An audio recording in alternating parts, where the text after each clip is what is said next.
അപ്പോൾ ഇന്ന് നമ്മൾ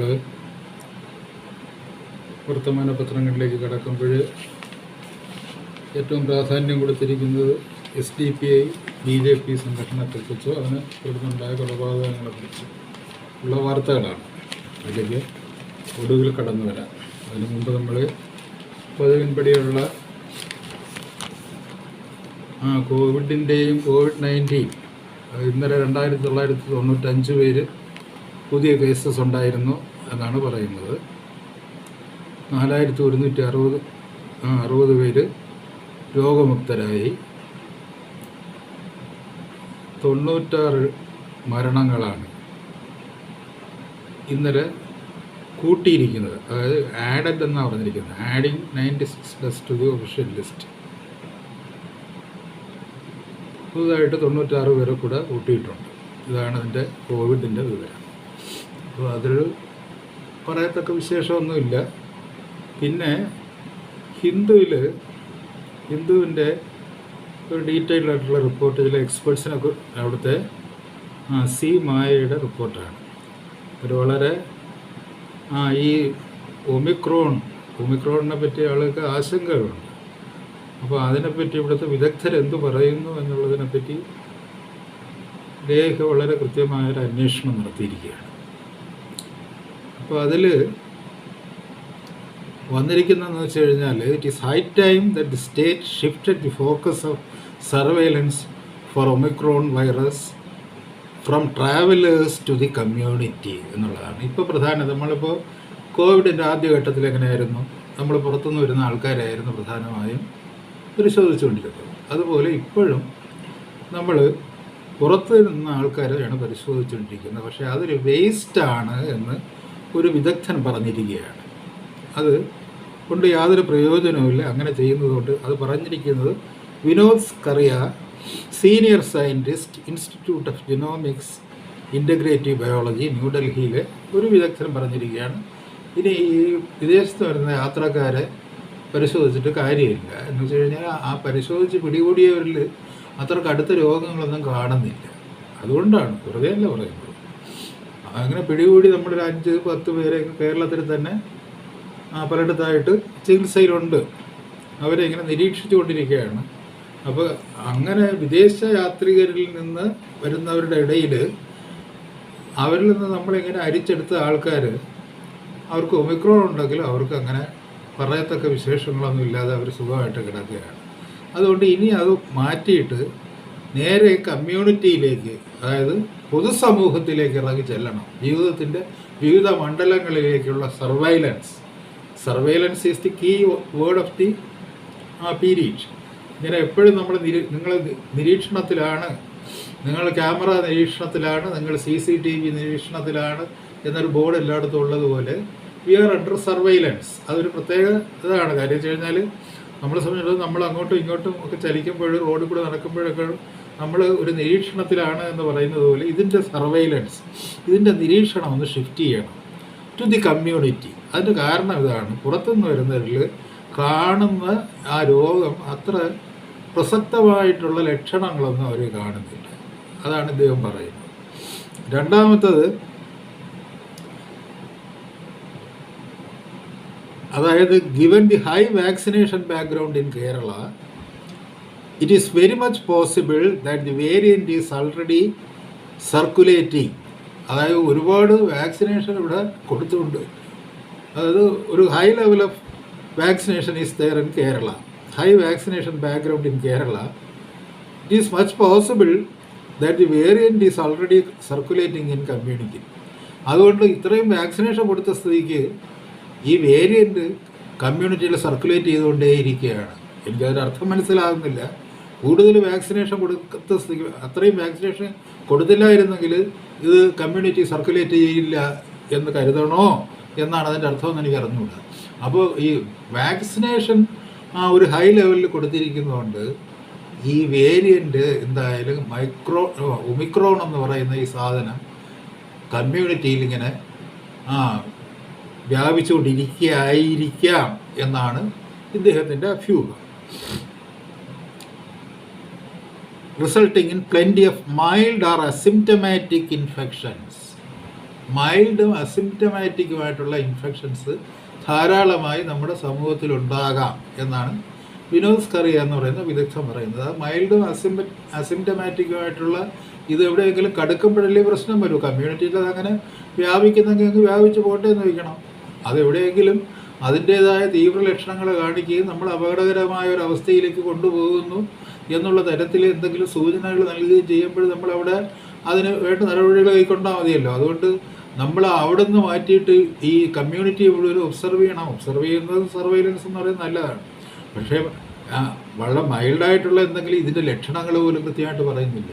മൈൽഡ് സിംറ്റംസ് എന്താണ്, അസിംറ്റമാറ്റിക് എന്താ ലക്ഷണമില്ലാത്ത ഒരുപാട് രോഗങ്ങൾ ഒരുപാട് വേരിയൻസ് ഇങ്ങനെ സമൂഹത്തിലുണ്ടായിരിക്കും. ഒരുപാട് വേരിയൻസ് ഉണ്ട്. വൈറസിൻ്റെ ഒരുപാട് വേരിയൻസ് അല്ലെങ്കിൽ തന്നെ ഈ കോവിഡിൻ്റെ അല്ലെങ്കിൽ ഒരുപാട് വേരിയൻസ് നമ്മുടെ സമൂഹത്തിൽ ഇങ്ങനെ എപ്പോഴും ഇങ്ങനെ ഉണ്ടായിരിക്കും. അപ്പോൾ അതിൻ്റെ കൂട്ടത്തിൽ ഇത് കൊണ്ടുവന്നതിൽ കവിഞ്ഞ് ഇതെന്താണ് പ്രസക്തി എന്ന് എനിക്ക് മനസ്സിലാകുന്നില്ല. അപ്പോൾ അത് പറയുന്നത് the variant is highly transmissible and put a significant amount of stress on the health system by putting a large number of people in hospitals in a short time. ഇത് ഹൈലി ട്രാൻസ്മിസിബിളാണ്. ഈ ഹൈലി ട്രാൻസ്മിസിബിൾ ആണെന്നുള്ള വിവരം എവിടെ നിന്നാണ് ഇവർക്ക് കിട്ടുന്നതെന്ന് അറിഞ്ഞുകൂടാ.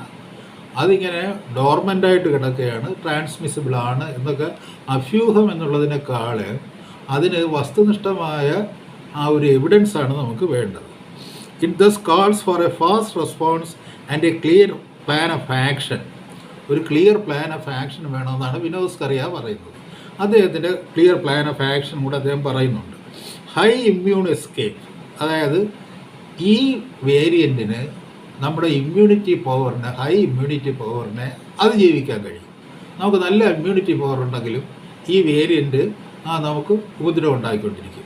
നമ്മൾ വാക്സിൻ എടുത്തു കഴിഞ്ഞാൽ, ഡബിൾ വാക്സിൻ എടുത്തു കഴിഞ്ഞാലും അതിനെ ഇവേഡ് ചെയ്യാൻ ഈ വേരിയൻറ്റിന് കഴിയും എന്നത്രേ വിദഗ്ധന്മാർ പറയുന്നത്. Vaccination while it is still effective in reducing severity may not be absolute. അതായത് സിവിയറിറ്റി റെഡ്യൂസ് ചെയ്യുന്നതിൽ വാക്സിനുകൾ അതാണല്ലോ വാക്സിൻ കൊണ്ടുള്ള ആകെ പ്രയോജനം.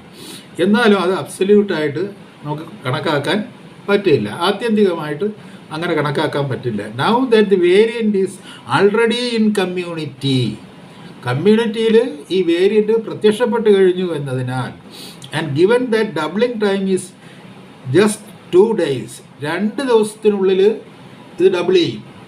അതാണ് ഈ ട്രാൻസ്മിഷൻ്റെ റേറ്റ് എന്ന് പറയുന്നത്. ഇപ്പോൾ ഇന്ന് 5 പേർക്കാണെന്നുണ്ടെങ്കിൽ 2 ദിവസത്തിനുള്ളിൽ 10 പേർക്കാണ്. ഇന്ന് 500 പേർക്കാണെങ്കിൽ 2 ദിവസത്തിനുള്ളിൽ 1000 പേർക്കാണ്. ആ തരത്തിൽ ഡബിളിങ് ഇൻ 2 days, അതാണ് ഇതിൻ്റെ ഡബിളിങ് റേറ്റ്. ട്രാൻസ്മിഷൻ റേറ്റൊക്കെ വളരെ കൃത്യമായിട്ട് നമുക്കറിയാം. ഇതെവിടെയും കണ്ടിട്ടില്ലെങ്കിലും എവിടെയെങ്കിലും ഇതിൻ്റെ കൃത്യമായ ഒരു എവിഡൻസ് നമ്മുടെ കയ്യിലില്ലെങ്കിലും ഇതാണ് നമ്മുടെ ഒരു വിവക്ഷ. Accelerating vaccination will in no way help reduce transmission speed. അപ്പോൾ വാക്സിനേഷൻ ആക്സിലറേറ്റ് ചെയ്തുകൊണ്ട് യാതൊരു പ്രയോജനവുമില്ല. കാര്യം വെച്ച് കഴിഞ്ഞാൽ ഇതിൻ്റെ സ്പീഡിനെ പിടിച്ചു നിർത്താനായിട്ട്, അതായത് ഈ ട്രാൻസ്മിഷൻ സ്പീഡിനെ കൺട്രോൾ ചെയ്യാൻ, റെഗുലേറ്റ് ചെയ്യാൻ ഒരു കാരണവശാലും വാക്സിനേഷന് കഴിയില്ല. പകർച്ചയുടെ വേഗത്തെ കൺട്രോൾ ചെയ്യാൻ വാക്സിനേഷന് കഴിയുകയില്ല. ഈ പറഞ്ഞുകൊണ്ട് വരുന്ന പരസ്പര വിരുദ്ധമായ കാര്യങ്ങൾ എന്തൊക്കെയാണോ ഇന്നലെ വരെ നമ്മുടെ ഹെൽത്ത് സിസ്റ്റം പറഞ്ഞുകൊണ്ടിരുന്നത് അതിന് നേരെ വിപരീതമായിട്ടുള്ള കാര്യങ്ങളാണ്. അതായത് ഒരു പകർച്ചവ്യാധിയിൽ നമ്മൾ വാക്സിനേഷൻ കൊടുക്കുമ്പോൾ ആദ്യത്തെ വാക്സിനേഷൻ കൊണ്ട് നമ്മൾ ഈ വ്യാധി പ്രതിരോധിക്കുക എന്നുള്ളതാണ്. രണ്ടുമല്ലെങ്കിൽ അതിൻ്റെ പകർച്ചയുടെ വേഗം പ്രതിരോധിക്കുക എന്നുള്ളതാണ്. അതും ഈ വാക്സിനേഷൻ കൊണ്ട് കഴിയില്ല. ഈ വേരിയൻറ്റിൻ്റെ സ്വഭാവം ഇതായതുകൊണ്ട് variant would overcome all such defense provided by what you call vaccination. നമ്മൾ പറയുന്ന ഈ പ്രതിരോധത്തിലൂടെ നമ്മൾ പ്രൊവൈഡ് ചെയ്യുന്ന എല്ലാ പ്രതിരോധത്തെയും അതിന് മറികടക്കാൻ പറ്റും. അതാണ് പറയുന്നത്. അപ്പോൾ ഇതിങ്ങനെയൊക്കെ പറഞ്ഞു ഇപ്പോഴും നമ്മൾ പേടിപ്പിക്കേണ്ട കാര്യമുണ്ടോ എന്ന് ബഹുമാനപ്പെട്ട വിനോദ് സക്കറിയ മനസ്സിലാക്കേണ്ടതാണ്. അത് കഴിഞ്ഞിട്ട് ഇതിൻ്റെ ആശാന്മാർ ഇംഗ്ലണ്ടിൽ നിന്ന് പറയുന്നത് എന്താണ്? ദി ലേറ്റസ്റ്റ് അപ്ഡേറ്റ്, ഏറ്റവും ഒടുവിൽ മൈക്രോണിനെ പറ്റി കിട്ടിയിരിക്കുന്ന വിവരം എന്താണ്? Issued by the scientific advisory group of for emergencies in the UK, united കിങ്ഡത്തിലെ സേജ് എന്ന് പറയുന്ന സംഘടന, scientific advisory group for emergencies, precise vaccine efficacy against severe disease and death from Omicron remains uncertain.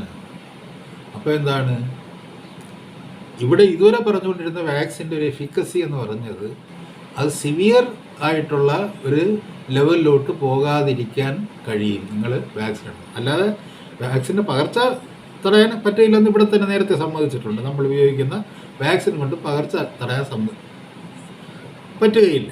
അപ്പോൾ vaccine കൊണ്ടുള്ള ഒരേ ഒരു പ്രയോജനം എന്ന് പറയുന്നത് നമുക്കുണ്ടാകുന്ന രോഗത്തിൻ്റെ തീവ്രത കുറയ്ക്കുകയും മരണത്തെ തടയുകയും ചെയ്യുക എന്നുള്ളതാണ്. അത് മാത്രമാണ് എന്നുള്ളത് ഇന്ന് സർവ്വസമ്മതമായിട്ടുള്ള കാര്യമാണ്. പക്ഷേ UK സ്റ്റഡി പറയുന്ന ഈ പുതിയ വേരിയൻ്റ് ഉണ്ടല്ലോ, ആ വേരിയൻറ്റിൻ്റെ കാര്യത്തിൽ ഇത് പറയാൻ ഉറപ്പില്ല. We are uncertain about it whether it would check the severity or death.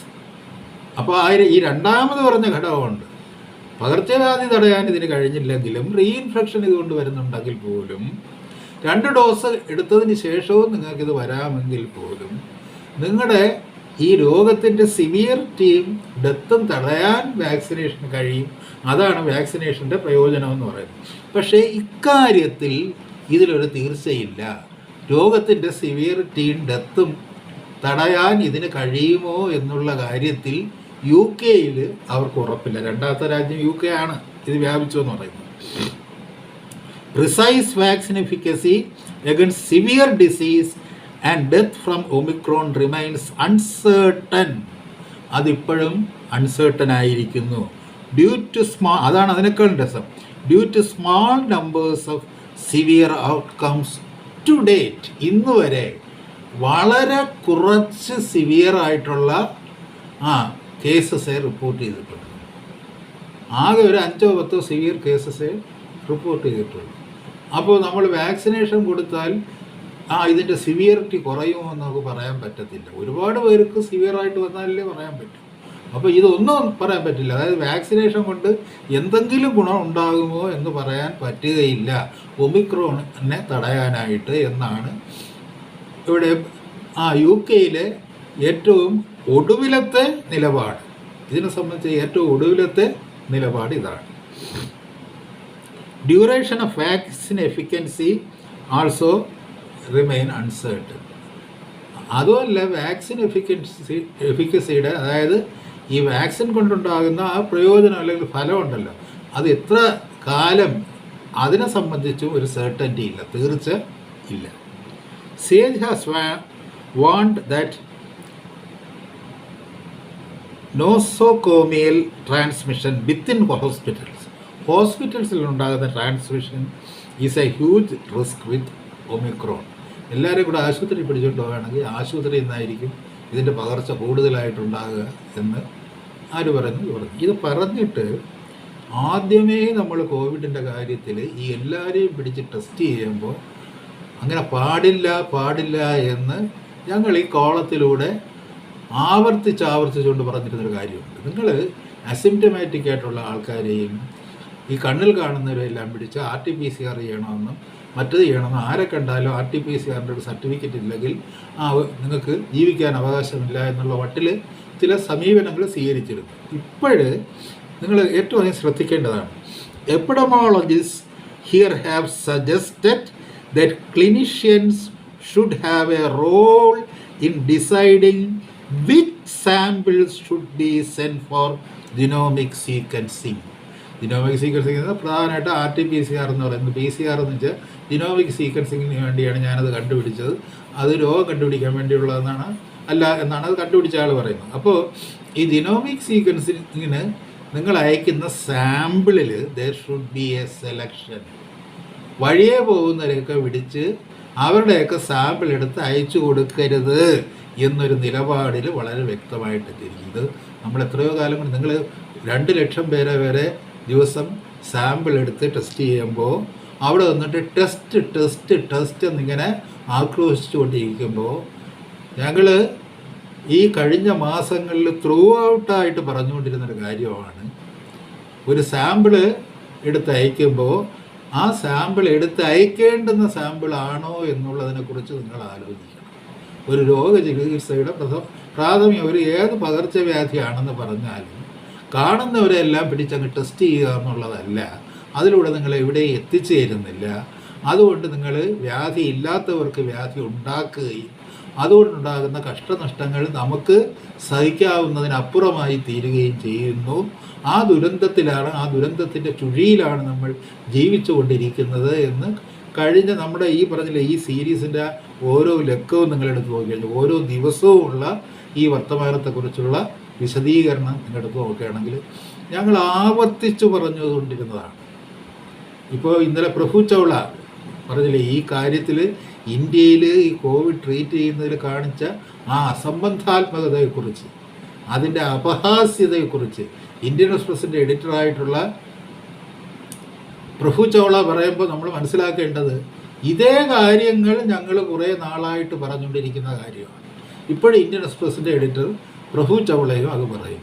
ഇപ്പോൾ ഈ പറഞ്ഞില്ല ഈ റിപ്പോർട്ടിൻ്റെ അവസാനത്തിൽ എപ്പിഡമോളജിസ്റ്റ് ഹിയർ എന്നത് മലയാളികളാണ്, ഇവിടെ ഉള്ളവർ തന്നെയാണ്, have suggested that clinicians should have a role in deciding which samples should be send for genomic sequencing on the basis of severity or unusual symptoms.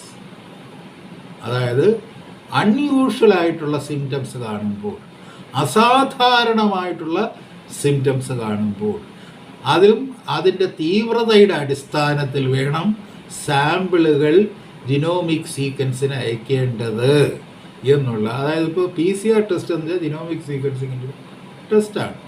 അപ്പോൾ ജിനോമിക് സീക്വൻസിങ്ങിൻ്റെ ആ ടെസ്റ്റിന് അയക്കേണ്ടുന്നത് അസാധാരണമായിട്ടുള്ള, അതായത് ഇപ്പോൾ ഇതിൻ്റെ വേരിയൻ്റ് ആയിട്ട് വരുന്നുണ്ടോ, ഇതിൽ വരുന്ന വേരിയേഷൻസ്, അതിൻ്റെ ഓരോ സീക്വൻസ് അത് നിങ്ങൾ അറിയണമെങ്കിൽ ഇപ്പോൾ ഡെൽറ്റ വേരിയൻ്റ് വന്നു, ഇനി അടുത്ത ആ സീക്വൻസിൽ ഈ വരുന്ന രോഗത്തിൻ്റെ സ്വഭാവം എന്താണ് എന്നുള്ളത് തിട്ടപ്പെടുത്തണമെന്നുണ്ടെങ്കിൽ ജിനോമിക് സീക്വൻസിന് സാമ്പിൾസ് അയക്കുമ്പോൾ on the basis of severity or unusual symptoms and PCR is exclusively for genomic sequencing എന്ന് പറഞ്ഞത് PCR അത് ഇൻവെൻറ്റ് ചെയ്ത കക്ഷിയാണത് പറഞ്ഞത്. അദ്ദേഹം അത് പറഞ്ഞു, എന്നിട്ട് പറയുന്നത് രോഗം ഡിറ്റക്റ്റ് ചെയ്യാനുള്ളതല്ല. അത് പോട്ടെ, അത് അദ്ദേഹം ഒരു ഭാഗത്തേക്ക് പോട്ടെ. ഇപ്പോൾ ഇവർ പറയുന്ന ജിനോമിക് സീക്വൻസിങ് അതിനയക്കുന്ന സാമ്പിളുകൾ സിവിയറിറ്റിയുടെ അടിസ്ഥാനത്തിലും അൺയൂഷ്വൽ സിംറ്റംസിൻ്റെ അടിസ്ഥാനത്തിലും പ്രത്യേകം തിരഞ്ഞെടുത്തവയാകണം. വഴിയെ പോകുന്ന അൺസിംറ്റമാറ്റിക് ആയിട്ടുള്ള ആൾക്കാർക്ക് രോഗമുണ്ടെന്നോ അല്ലെങ്കിൽ രോഗം വന്നു പോയിട്ടുണ്ടെന്നോ എല്ലാം കൽപ്പന ചെയ്ത് എല്ലാവരെയും പിടികൂടി ഈ ടെസ്റ്റ് കൊണ്ട് ശിക്ഷിക്കുന്ന ഈ അവസ്ഥ ഇല്ലാതാക്കണമെന്ന് എപ്പിഡമോളജിസ്റ്റുകൾ ഇക്കാര്യത്തിൽ ഒമിക്രോണിൻ്റെ കാര്യം പറയുമ്പോൾ പറയുന്നുണ്ട്. ഈ ജിനോമിക് സീക്വൻസിങ് എന്ന് പറയുന്നത് ടെസ്റ്റിൻ്റെ തുടക്കമാണ്. ടെസ്റ്റ് എന്ന് പറയുന്നത് യഥാർത്ഥത്തിൽ ഫൈനലായിട്ട് ജിനോമിക് സീക്വൻസിലൂടെയാണ് ഈ ടെസ്റ്റിൽ നമുക്കൊരു റിസൾട്ട് കിട്ടുന്നത്. അപ്പോൾ so that one can identify specific symptoms linked to Omicron.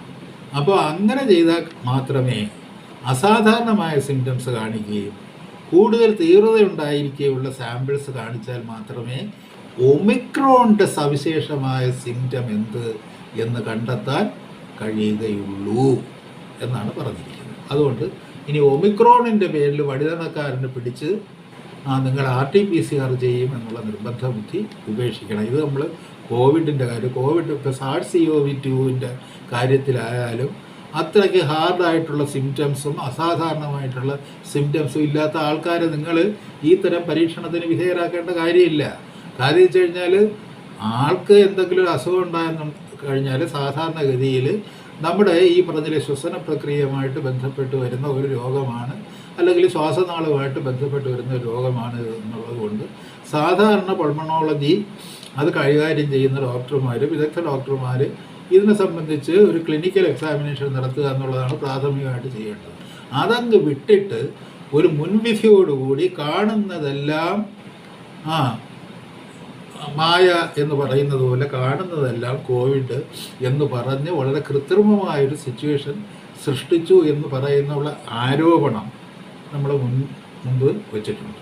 നിങ്ങൾ ഈ കഴിഞ്ഞ ദിവസങ്ങളിലുള്ള വാർത്താ വിശകലനത്തിൽ എവിടെയൊക്കെ നമ്മൾ കോവിഡിനെ പറ്റി സംസാരിച്ചിട്ടുണ്ടോ അവിടെയൊക്കെ പറഞ്ഞുകൊണ്ടിരുന്നതാണ് there should be some kind of discretion. ഒരു ഡിസ്ക്രീഷൻ എന്ന് പറയുന്നത് ഏറ്റവും ആവശ്യമായിട്ട് വരുന്നതാണ്. നിങ്ങൾ പറഞ്ഞില്ലേ, ഈ തരത്തിൽ ഒരു സർവൈലൻസ് നടത്തുമ്പോഴും ആളുകളെ വേർതിരിച്ച് മാറ്റി നിർത്തുമ്പോഴും എല്ലാവരെയും രോഗം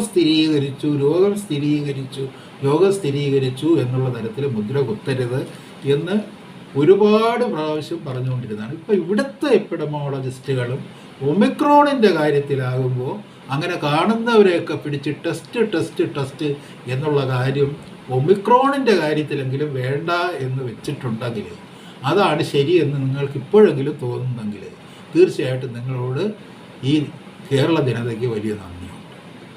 നിങ്ങളോട് നന്ദി പറയുകയാണ്. അല്ലെങ്കിൽ നിങ്ങൾ കോവിഡിൻ്റെ കാര്യത്തിൽ ചെയ്തതുപോലെ കാണുന്നവർക്കെല്ലാം ഒമിക്രോണെന്നും പറഞ്ഞ് അവരെ എല്ലാം പിടിച്ചത് ഇത് പകർച്ചവ്യാധിയാണ്, ആർക്ക് വേണമെങ്കിലും എപ്പോഴും വേണമെങ്കിലും വരാം. അതുകൊണ്ട് എല്ലാവരെയും അത് തടഞ്ഞു നിർത്താൻ വേണ്ടി മുൻകൂറായിട്ട് എല്ലാവരെയും അങ്ങ് പരിശോധിക്കുക എന്നുള്ളത് മാറ്റി ഇതുവരെ നമ്മൾ ഒമിക്രോണിൻ്റെ സവിശേഷമായ സിംറ്റം എന്ത് എന്ന് ഡിറ്റക്റ്റ് ചെയ്തിട്ടില്ല.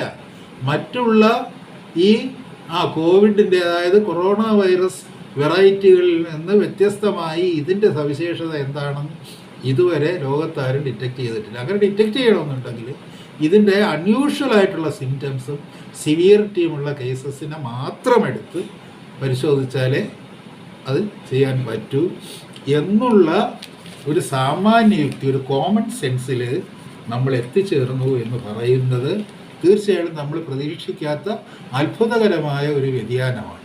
ശരിയിലേക്കുള്ള അത്ഭുതകരമായ ഒരു വ്യതിയാനമാണ്. അങ്ങനെ മുന്നോട്ട് പോവുകയാണെന്നുണ്ടെങ്കിൽ നമുക്ക് പല ദുർഘടങ്ങളും ഇല്ലാതാക്കി തീർക്കാൻ പറ്റും. അപ്പോൾ ഇതിനകത്ത് ഈ പറയുമ്പോൾ ഒരു കാര്യം പറയുന്നുണ്ട്, ഇങ്ങനെയൊക്കെ ആണെങ്കിൽ നമ്മൾ മൂക്ക് മൂടിക്കെട്ടി തന്നെ നടക്കണം. മൂക്ക് മൂടിക്കെട്ടിയില്ലെങ്കിൽ അപകടമാണ്.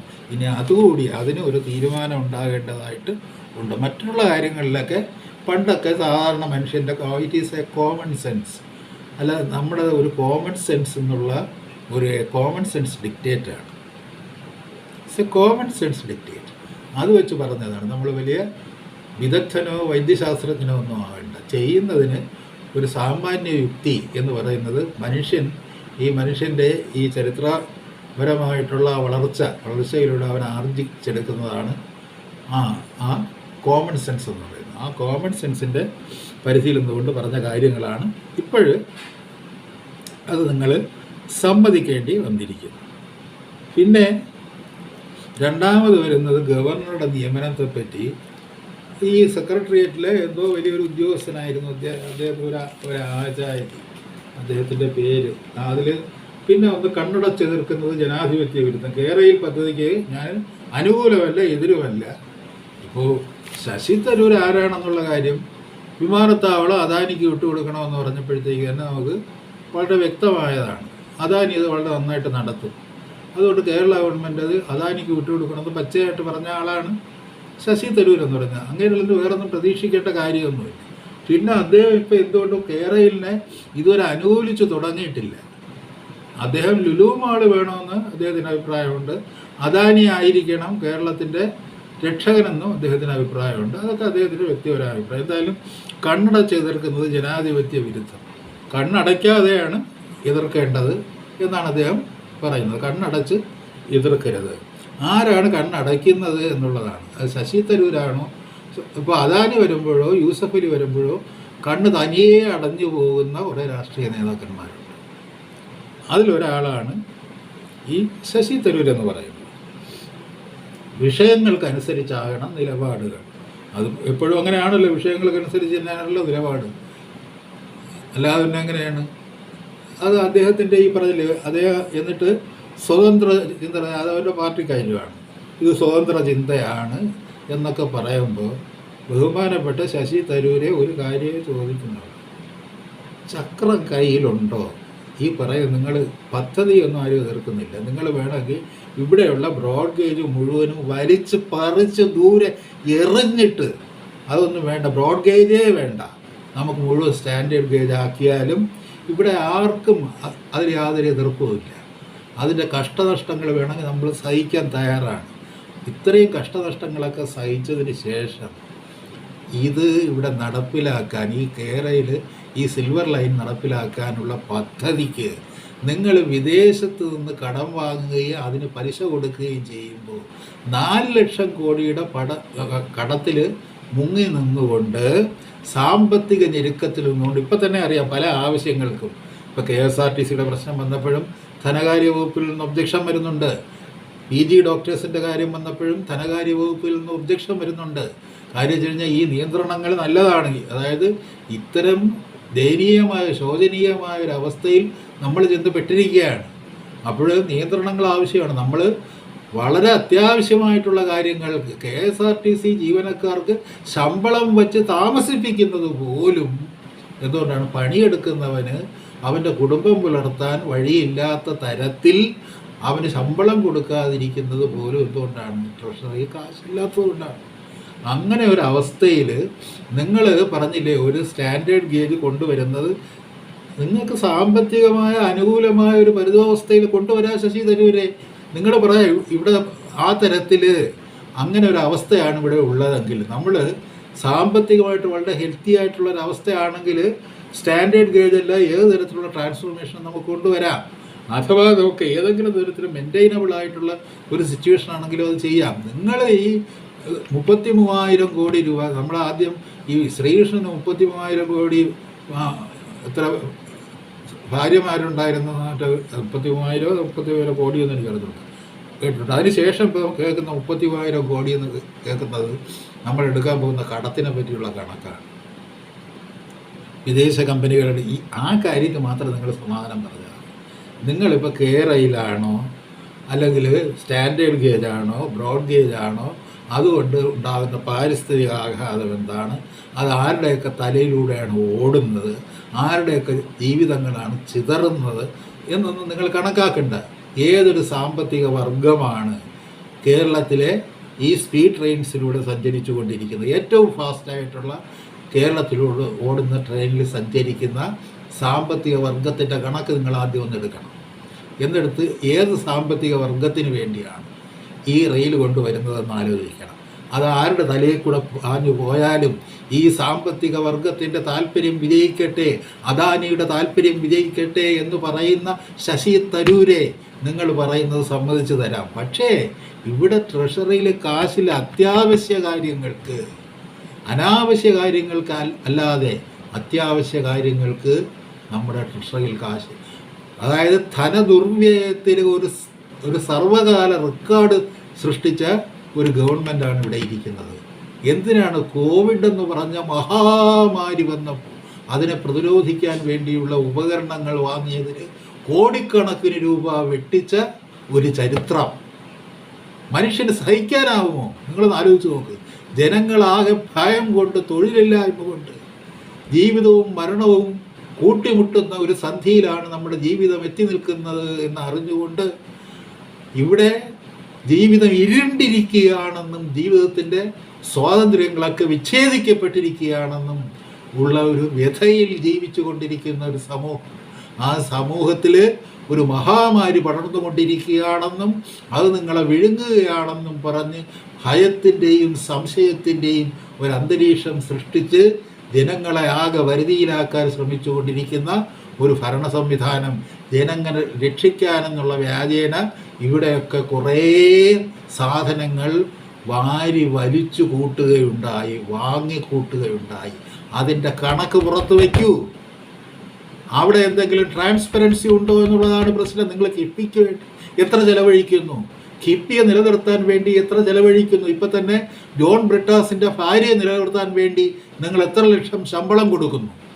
നിങ്ങൾ കേരളയിലിൻ്റെ സംവിധാനങ്ങൾ ഉണ്ടാക്കിയല്ലോ, അത് നിലനിർത്താൻ വേണ്ടി, ആ ബോർഡ് നിലനിർത്താൻ വേണ്ടി നിങ്ങൾ എത്ര പബ്ലിക് ട്രഷറിയിൽ നിന്ന് പുറത്തേക്ക് ഒഴുക്കുന്നു?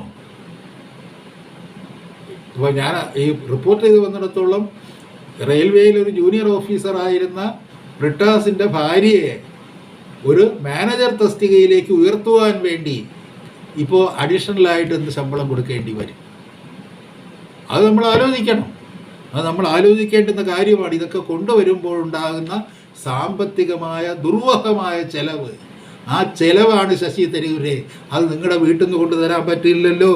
നിങ്ങൾ എത്ര ഉന്നതമായ തറവാട്ടിൽ ജനിച്ച ആളാണെങ്കിലും UN വരെ പോയി കോടികളൊക്കെ സമ്പാദിച്ച് ഒരു ശതകോടീശ്വരനാണെങ്കിൽ പോലും ആ ശതകോടികളൊന്നും നമ്മുടെ ട്രഷറിയിൽ എത്തുകയില്ലല്ലോ. നമുക്ക് നമ്മുടെ പണം വിനിയോഗിച്ച് ചെയ്യേണ്ടുന്ന കാര്യങ്ങളുണ്ട്. നമുക്ക് കാശില്ല. നമ്മൾ 33,000 കോടി രൂപയുടെ കടം വീണ്ടും എടുക്കാൻ പോവുകയാണ്, അതിൻ്റെ പലിശ കൊടുക്കാൻ പോവുകയാണ് എന്ന് പറയുമ്പോൾ ഈ ഋണബാധ്യതയുടെ ഭാരം വർദ്ധിപ്പിക്കുന്ന ഈ ഒരു പ്രവർത്തനത്തിന് ആ കാര്യത്തെപ്പറ്റി നിങ്ങളൊരു 10 അക്ഷരം പറയാം.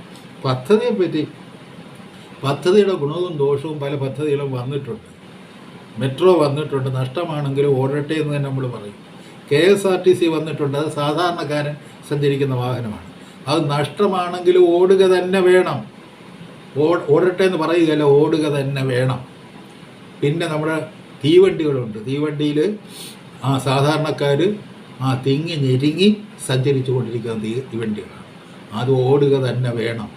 അതിൽ നഷ്ടമുണ്ടായാൽ നിങ്ങൾ ഈ പറഞ്ഞ അവിടെയും ഈ തരത്തിൽ ദുർവ്യയത്തിൻ്റേതായ ഒരു വീരഗാഥ അവിടെയൊക്കെ തിരഞ്ഞു നോക്കിയാൽ നിങ്ങൾക്ക് ഇന്ത്യൻ റെയിൽവേയിൽ നിന്ന് കണ്ടെത്താൻ പറ്റും. ഇന്ത്യൻ റെയിൽവേ എത്രമാത്രം കൺസ്ട്രക്റ്റീവാണ്, അത്രത്തോളം തന്നെ അതിൽ ഈ തരത്തിൽ ദുർവ്യയത്തിൻ്റേതായ ഒരു മറുപറവുണ്ട് എന്ന് നമുക്ക് കാണാൻ പറ്റും.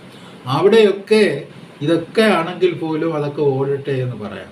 നമ്മൾ പുതിയൊരു സംവിധാനം കൊണ്ടുവരുമ്പോൾ, ഒരു പുതിയ സംവിധാനം ഒരു സാമ്പത്തിക വർഗത്തിൻ്റെ മാത്രം താല്പര്യത്തെ മുൻനിർത്തി ഒരു സംവിധാനം കൊണ്ടുവരുമ്പോൾ നമുക്കുണ്ടാകുന്ന സാമ്പത്തിക ഛേദത്തിൻ്റെ, അതായത് നമുക്ക് സമ്പത്തില്ല, ഇല്ലാത്ത സമ്പത്ത് ഉണ്ടാക്കാൻ വേണ്ടി നമ്മൾ വീണ്ടും കടം വാങ്ങുമ്പോഴുണ്ടാകുന്ന ആ അവസ്ഥയെപ്പറ്റി നിങ്ങൾ ഉത്തരം പറയും. അതിൻ്റെ ശാസ്ത്രീയതയെപ്പറ്റി ഉത്തരം പറയും. ഒരു കെയ്ൻസും നിങ്ങളോട് പറയുകയില്ല ഇതാണ് ശരിയായ മാർഗമെന്ന്. ഒരു കെയ്ൻസ്, ഒരു സാമ്പത്തിക വിദഗ്ധനും ഇതാണ് ശരിയായ മാർഗമെന്ന് നിങ്ങളോട് പറയുകയില്ല. അതായത് നമ്മളിപ്പോൾ കടം വാങ്ങുന്നതിൻ്റെ ആ സാമാന്യമായ മര്യാദ എന്താണ്, തത്വശാസ്ത്രം എന്താണ് നമ്മൾ പഠിച്ചിട്ടുണ്ട്. അതായത് ഇപ്പോൾ നമ്മൾ കയ്യിൽ കാശില്ലാതിരിക്കുന്നു, കടം വാങ്ങുന്നു, കടം വാങ്ങിയിട്ട് നമ്മളൊരു പ്രോജക്റ്റ് നടപ്പിലാക്കുന്നു. ആ പ്രോജക്റ്റിൽ നിന്ന് നമുക്കുണ്ടാകുന്ന ഇൻകം കൊണ്ട് നമുക്ക് ഈ കടവും പലിശയും 10 വർഷത്തിനുള്ളിൽ വീട്ടാമെങ്കിൽ നമ്മളെ സംബന്ധിച്ചിടത്തോളം ആ കടം വാങ്ങിയത് ഒരു വിജയമാണ്.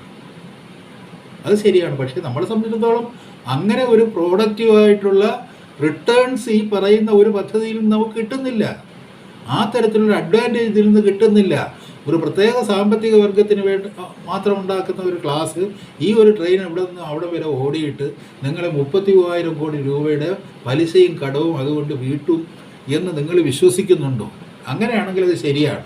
കടം വാങ്ങൽ ശരിയാകുന്നത് നമുക്ക് വളരെ സൗണ്ടായിട്ടുള്ളൊരു പബ്ലിക് സെക്ടർ ഉണ്ടായിരിക്കുകയും പബ്ലിക് സെക്ടറിൽ പ്രൊഡക്ഷൻ ഉണ്ടായിരിക്കുകയും ചെയ്യുമ്പോൾ മാർജിനലായിട്ട് പ്രോജക്ട്സ് കൊണ്ടുവരുന്നതിന് നമ്മൾ എക്സസ് ആയിട്ടുള്ള പ്രോജക്ട്സ് അത് ഡെവലപ്പ് ചെയ്യുന്നതിനായിട്ട് നമ്മൾ കടം വാങ്ങുന്നു, പുറത്തുനിന്ന് നമ്മൾ കടമെടുക്കുന്നു. കടമെടുക്കുമ്പോൾ നമ്മുടെ കാൽക്കുലേഷൻ നമുക്ക് അതായത് ഇപ്പോഴും നമ്മൾ കടമെടുത്തത് നടപ്പിലാക്കിയാൽ നമ്മൾ കൊടുക്കേണ്ടി വരുന്ന പലിശ ഇത്ര രൂപ, മുതൽ ഇത്ര രൂപ, ഇത് ഇത്രയും കൂട്ടിക്കഴിഞ്ഞാൽ ഇത്ര രൂപ ഉണ്ടാകും. നമ്മൾ 5 വർഷത്തിനുള്ളിൽ ഇത് പൂർത്തിയാക്കി ഒരു 5 വർഷം കൂടി ഓടിക്കഴിയുമ്പോൾ ഇതുകൊണ്ടുണ്ടാകുന്ന റിട്ടേൺസ് ഇത്ര. നമ്മളെ സംബന്ധിച്ചിടത്തോളം നമ്മൾ പ്രോഡക്റ്റീവായിട്ടുള്ള എല്ലാ പ്രോജക്ട്സിനെയും ഫ്രീസ് ചെയ്തവരാണ്. നമ്മൾ ഈ പറഞ്ഞില്ലേ, ഹൈഡ്രോ ഇലക്ട്രിക് പ്രോജക്ട്സ് തുടങ്ങി റിട്ടേൺസ് ഉള്ള എല്ലാ പ്രൊഡക്ഷനെയും, പബ്ലിക് സെക്ടർ പ്രൊഡക്ഷനെയും ഫ്രീസ് ചെയ്ത് വെച്ചിരിക്കുന്നവരാണ്.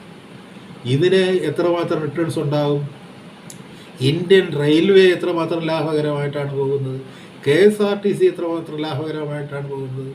ലാഭകരമായിട്ട് പോകുന്നില്ല എന്ന് മാത്രമല്ല, നമ്മൾ ഇത്രയും കടം നമ്മൾ തിരിച്ചടയ്ക്കണം. നമ്മൾ പറഞ്ഞില്ലേ, ചിലവാക്കിയ പണത്തിൻ്റെ അതിൻ്റെ റിട്ടേൺസ് ഇതുകൊണ്ട് കിട്ടുമോ? നമുക്ക് അന്നന്ന് ജീവനക്കാർക്ക് ശമ്പളം കൊടുക്കാനും മെയിൻ്റനൻസിനും വേണ്ടി എത്ര കോടികൾ ചിലവാക്കേണ്ടി വരും? ഒരു വർഷത്തെ മെയിൻ്റനൻസിൻ്റെ ചിലവ്, ആ ചിലവ് വഹിക്കാൻ പോലും നമുക്ക് കഴിഞ്ഞൊന്നും വരില്ല. നിങ്ങൾ പറഞ്ഞില്ലേ, നിങ്ങളൊരു ഒരു സാമ്പത്തികമായൊരു പരിപ്രേക്ഷ്യത്തിൽ നിന്ന് ഇതിനെ കാണണം. ഇനി വരുന്ന തലമുറയ്ക്കും ജീവിക്കാൻ അവകാശമുണ്ട് എന്ന് നിങ്ങൾ കരുതണം. ഇനി വരുന്ന കുഞ്ഞുങ്ങൾക്കും, നമുക്ക് 60 ആയാലും 70 ആയാലും വിവാഹം കഴിക്കാം, വീണ്ടും ഒരു ദാമ്പത്യം ഉണ്ടാകാം, ഒരു ഹണിമൂൺ ഉണ്ടാകാം. പക്ഷേ ഒരു ദാമ്പത്യത്തിൻ്റെയും ജീവിതത്തിൻ്റെയും അവകാശം നിരസിക്കുമാറ് വളർന്നു വരുന്ന കുഞ്ഞുങ്ങളുടെ തലമുറയെ സാമ്പത്തികമായ അന്ധകാരത്തിൻ്റെ ആഴത്തിലേക്ക് തള്ളി വീഴ്ത്തുന്ന അപ്പൂപ്പന്മാർ, അവരുടെ മധുവിധുവാണ് ഇപ്പോൾ നടന്നുകൊണ്ടിരിക്കുന്നത്. അവരുടെ സാമ്പത്തിക മധുവിധുവാണ് നടന്നുകൊണ്ടിരിക്കുന്നത്. കടം വാങ്ങി തിന്ന് അതിൻ്റെ ആർഭാടത്തിൽ ഉന്തുവണ്ടിയിൽ മണ്ടന്മാർ ഒന്നിച്ച് സഞ്ചരിച്ചുകൊണ്ട് ഇതാ വികസനം വാതിൽക്കൽ വന്ന് നിൽക്കുന്നു എന്ന് പറയുമ്പോൾ നിങ്ങൾ ചരിത്രത്തെ വഞ്ചിക്കുകയാണ്. ആദ്യം നിങ്ങൾ നിലനിൽക്കാനുള്ള തൂണുകൾ ഉണ്ടാക്കൂ, സാമ്പത്തികമായ തൂണുകൾ. അതിൻ്റെ അടിത്തറ പ്രബലമാണെങ്കിൽ തീർച്ചയായിട്ടും നമുക്ക് മുന്നോട്ട് പോകാം. ഒരു പദ്ധതിയും ആരും എതിർക്കേണ്ട കാര്യമില്ല. പാരിസ്ഥിതിക ആഘാതം ഇല്ലാതെ ഒരു പദ്ധതിയും നമ്മളിവിടെ എവിടെയും നടപ്പിലാക്കിയിട്ടുമില്ല. നിങ്ങളെ പറഞ്ഞില്ലേ ഒരു ജലവൈദ്യുത പദ്ധതി വരുമ്പോൾ പാരിസ്ഥിതിക ആഘാതം ഉണ്ടായി, അത് വലിയ മഹാകാര്യമാണെന്ന് പറയുന്നു. ശാസ്ത്ര സാഹിത്യ പരിഷത്ത് ഇതിനെ എതിർക്കുന്നുണ്ട്. അതുകൊണ്ട് തന്നെ ഈ എതിർപ്പ് വരുമ്പോഴത്തേക്ക് ആളുകൾക്ക് സംശയം തോന്നും. ഇവരുടെ ചരിത്രം തെളിയിച്ചിട്ടുണ്ട്. വേൾഡ് ബാങ്കിൻ്റെ ഇപ്പം തന്നെ എന്താണ് സംഭവിച്ചത്? ഗ്യാസ് ലൈനിൻ്റെ പ്രശ്നം വന്നു. ഉമ്മൻചാണ്ടി സർക്കാരിന് ഗ്യാസ് ലൈൻ ഉദ്ദേശിച്ചതുപോലെ കൊണ്ട് നടത്തിവിടാൻ പറ്റിയില്ല. പക്ഷേ പിണറായി വിജയന് നടത്തിവിടാൻ പറ്റി. അപ്പോൾ ഒരു ഗുഡ് സർട്ടിഫിക്കറ്റ് കിട്ടുന്നു. ആ ഗുഡ് സർട്ടിഫിക്കറ്റ് കിട്ടുമ്പോഴത്തേക്ക് വിദേശ വ്യാവസായിക കുത്തകകളെ സംബന്ധിച്ചിടത്തോളം അവരുടെ പദ്ധതികൾ, ഡീസെൻട്രലൈസേഷൻ തുടങ്ങി ഇങ്ങോട്ടുള്ള എല്ലാ പദ്ധതികളും നടപ്പിൽ വരുത്താനുള്ള സാമർഥ്യം കാണിച്ചിരിക്കുന്നത് ഇവിടുത്തെ ഇടതുപക്ഷ ഭരണമാണ്. അവരുടെ സ്വന്തം ആളാണ് ഇവിടുത്തെ ഇടതുപക്ഷം. അതുകൊണ്ട് കേരളയിൽ അവരുടെ ഈ പ്രകടന പത്രികയിൽ കടന്നുകൂടുന്നത്, അല്ലെങ്കിൽ ഈ സിൽവർ ലൈൻ അവരുടെ പ്രകടന പത്രികയിൽ കടന്നുകൂടുന്നത് തന്നെ ആ തരത്തിലൊരു ചർച്ച നടത്തി അങ്ങനെ ഇടതുപക്ഷം കമ്മിറ്റ് ചെയ്തതുകൊണ്ടാണ്. ഇടതുപക്ഷം അങ്ങനെ കമ്മിറ്റ് ചെയ്യുമ്പോഴത്തേക്ക് ഇടതുപക്ഷം ആലോചിക്കേണ്ടത്, ആദ്യം ഈ ഡീറ്റെയിൽ റിപ്പോർട്ടൊക്കെ ഉണ്ടാക്കുന്നതിന് മുമ്പ് കീശയിൽ കാശുണ്ടോ? കീശയിൽ കാശില്ലാതെ എങ്ങനെയാണ് സഖാവേ ഇങ്ങനെ നമ്മൾ രാജ്യത്തെ മുടിച്ചുകൊണ്ട് മാത്രം നമുക്ക് മുന്നോട്ട് പോകാൻ പറ്റുമോ? ഇപ്പോൾ ശശി തരൂർ സഖാവ് മനസ്സിലാക്കേണ്ടുന്ന കാര്യം, നിങ്ങൾ പറഞ്ഞില്ലേ, നിങ്ങളുടെ ഈ പറഞ്ഞില്ലേ, ഇത് വൃദ്ധന്മാരുടെ ഒരു രാഷ്ട്രമല്ല. ജീവിതം ജീവിച്ച് തീർന്നതിന് ശേഷവും ഇനിയും എനിക്ക് ആ മതചഷകം കൊണ്ട് തരൂ എന്ന് പറയുന്ന വൃദ്ധന്മാരുടെ ഒരു സമൂഹം ഇവിടെ. അവർ ജീവിതം ആസ്വദിക്കുകയാണ്.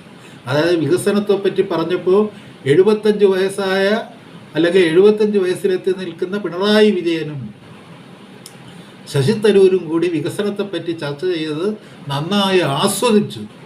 അങ്ങനെ ജീവിതം ആസ്വദിച്ചു കൊണ്ടിരിക്കുന്ന വൃദ്ധന്മാർ, ഇവിടെ ചോരക്കുഞ്ഞുങ്ങളെ കൊല്ലുന്ന അമ്മമാർ, മറുവശത്ത് ജീവിതത്തിന് വഴിയില്ലാതെ പട്ടിണി കിടന്ന് അമ്മയും 2 പെൺമക്കളും ആത്മഹത്യ ചെയ്ത് വിശന്ന് മരിക്കുന്ന കേരളം ഒരു ഭാഗത്ത്, വികസനത്തെ പറ്റി ചർച്ച ചെയ്ത് നമ്മുടെ മുഖ്യമന്ത്രിയും ശശി തരൂരും ആസ്വദിക്കുകയാണ്.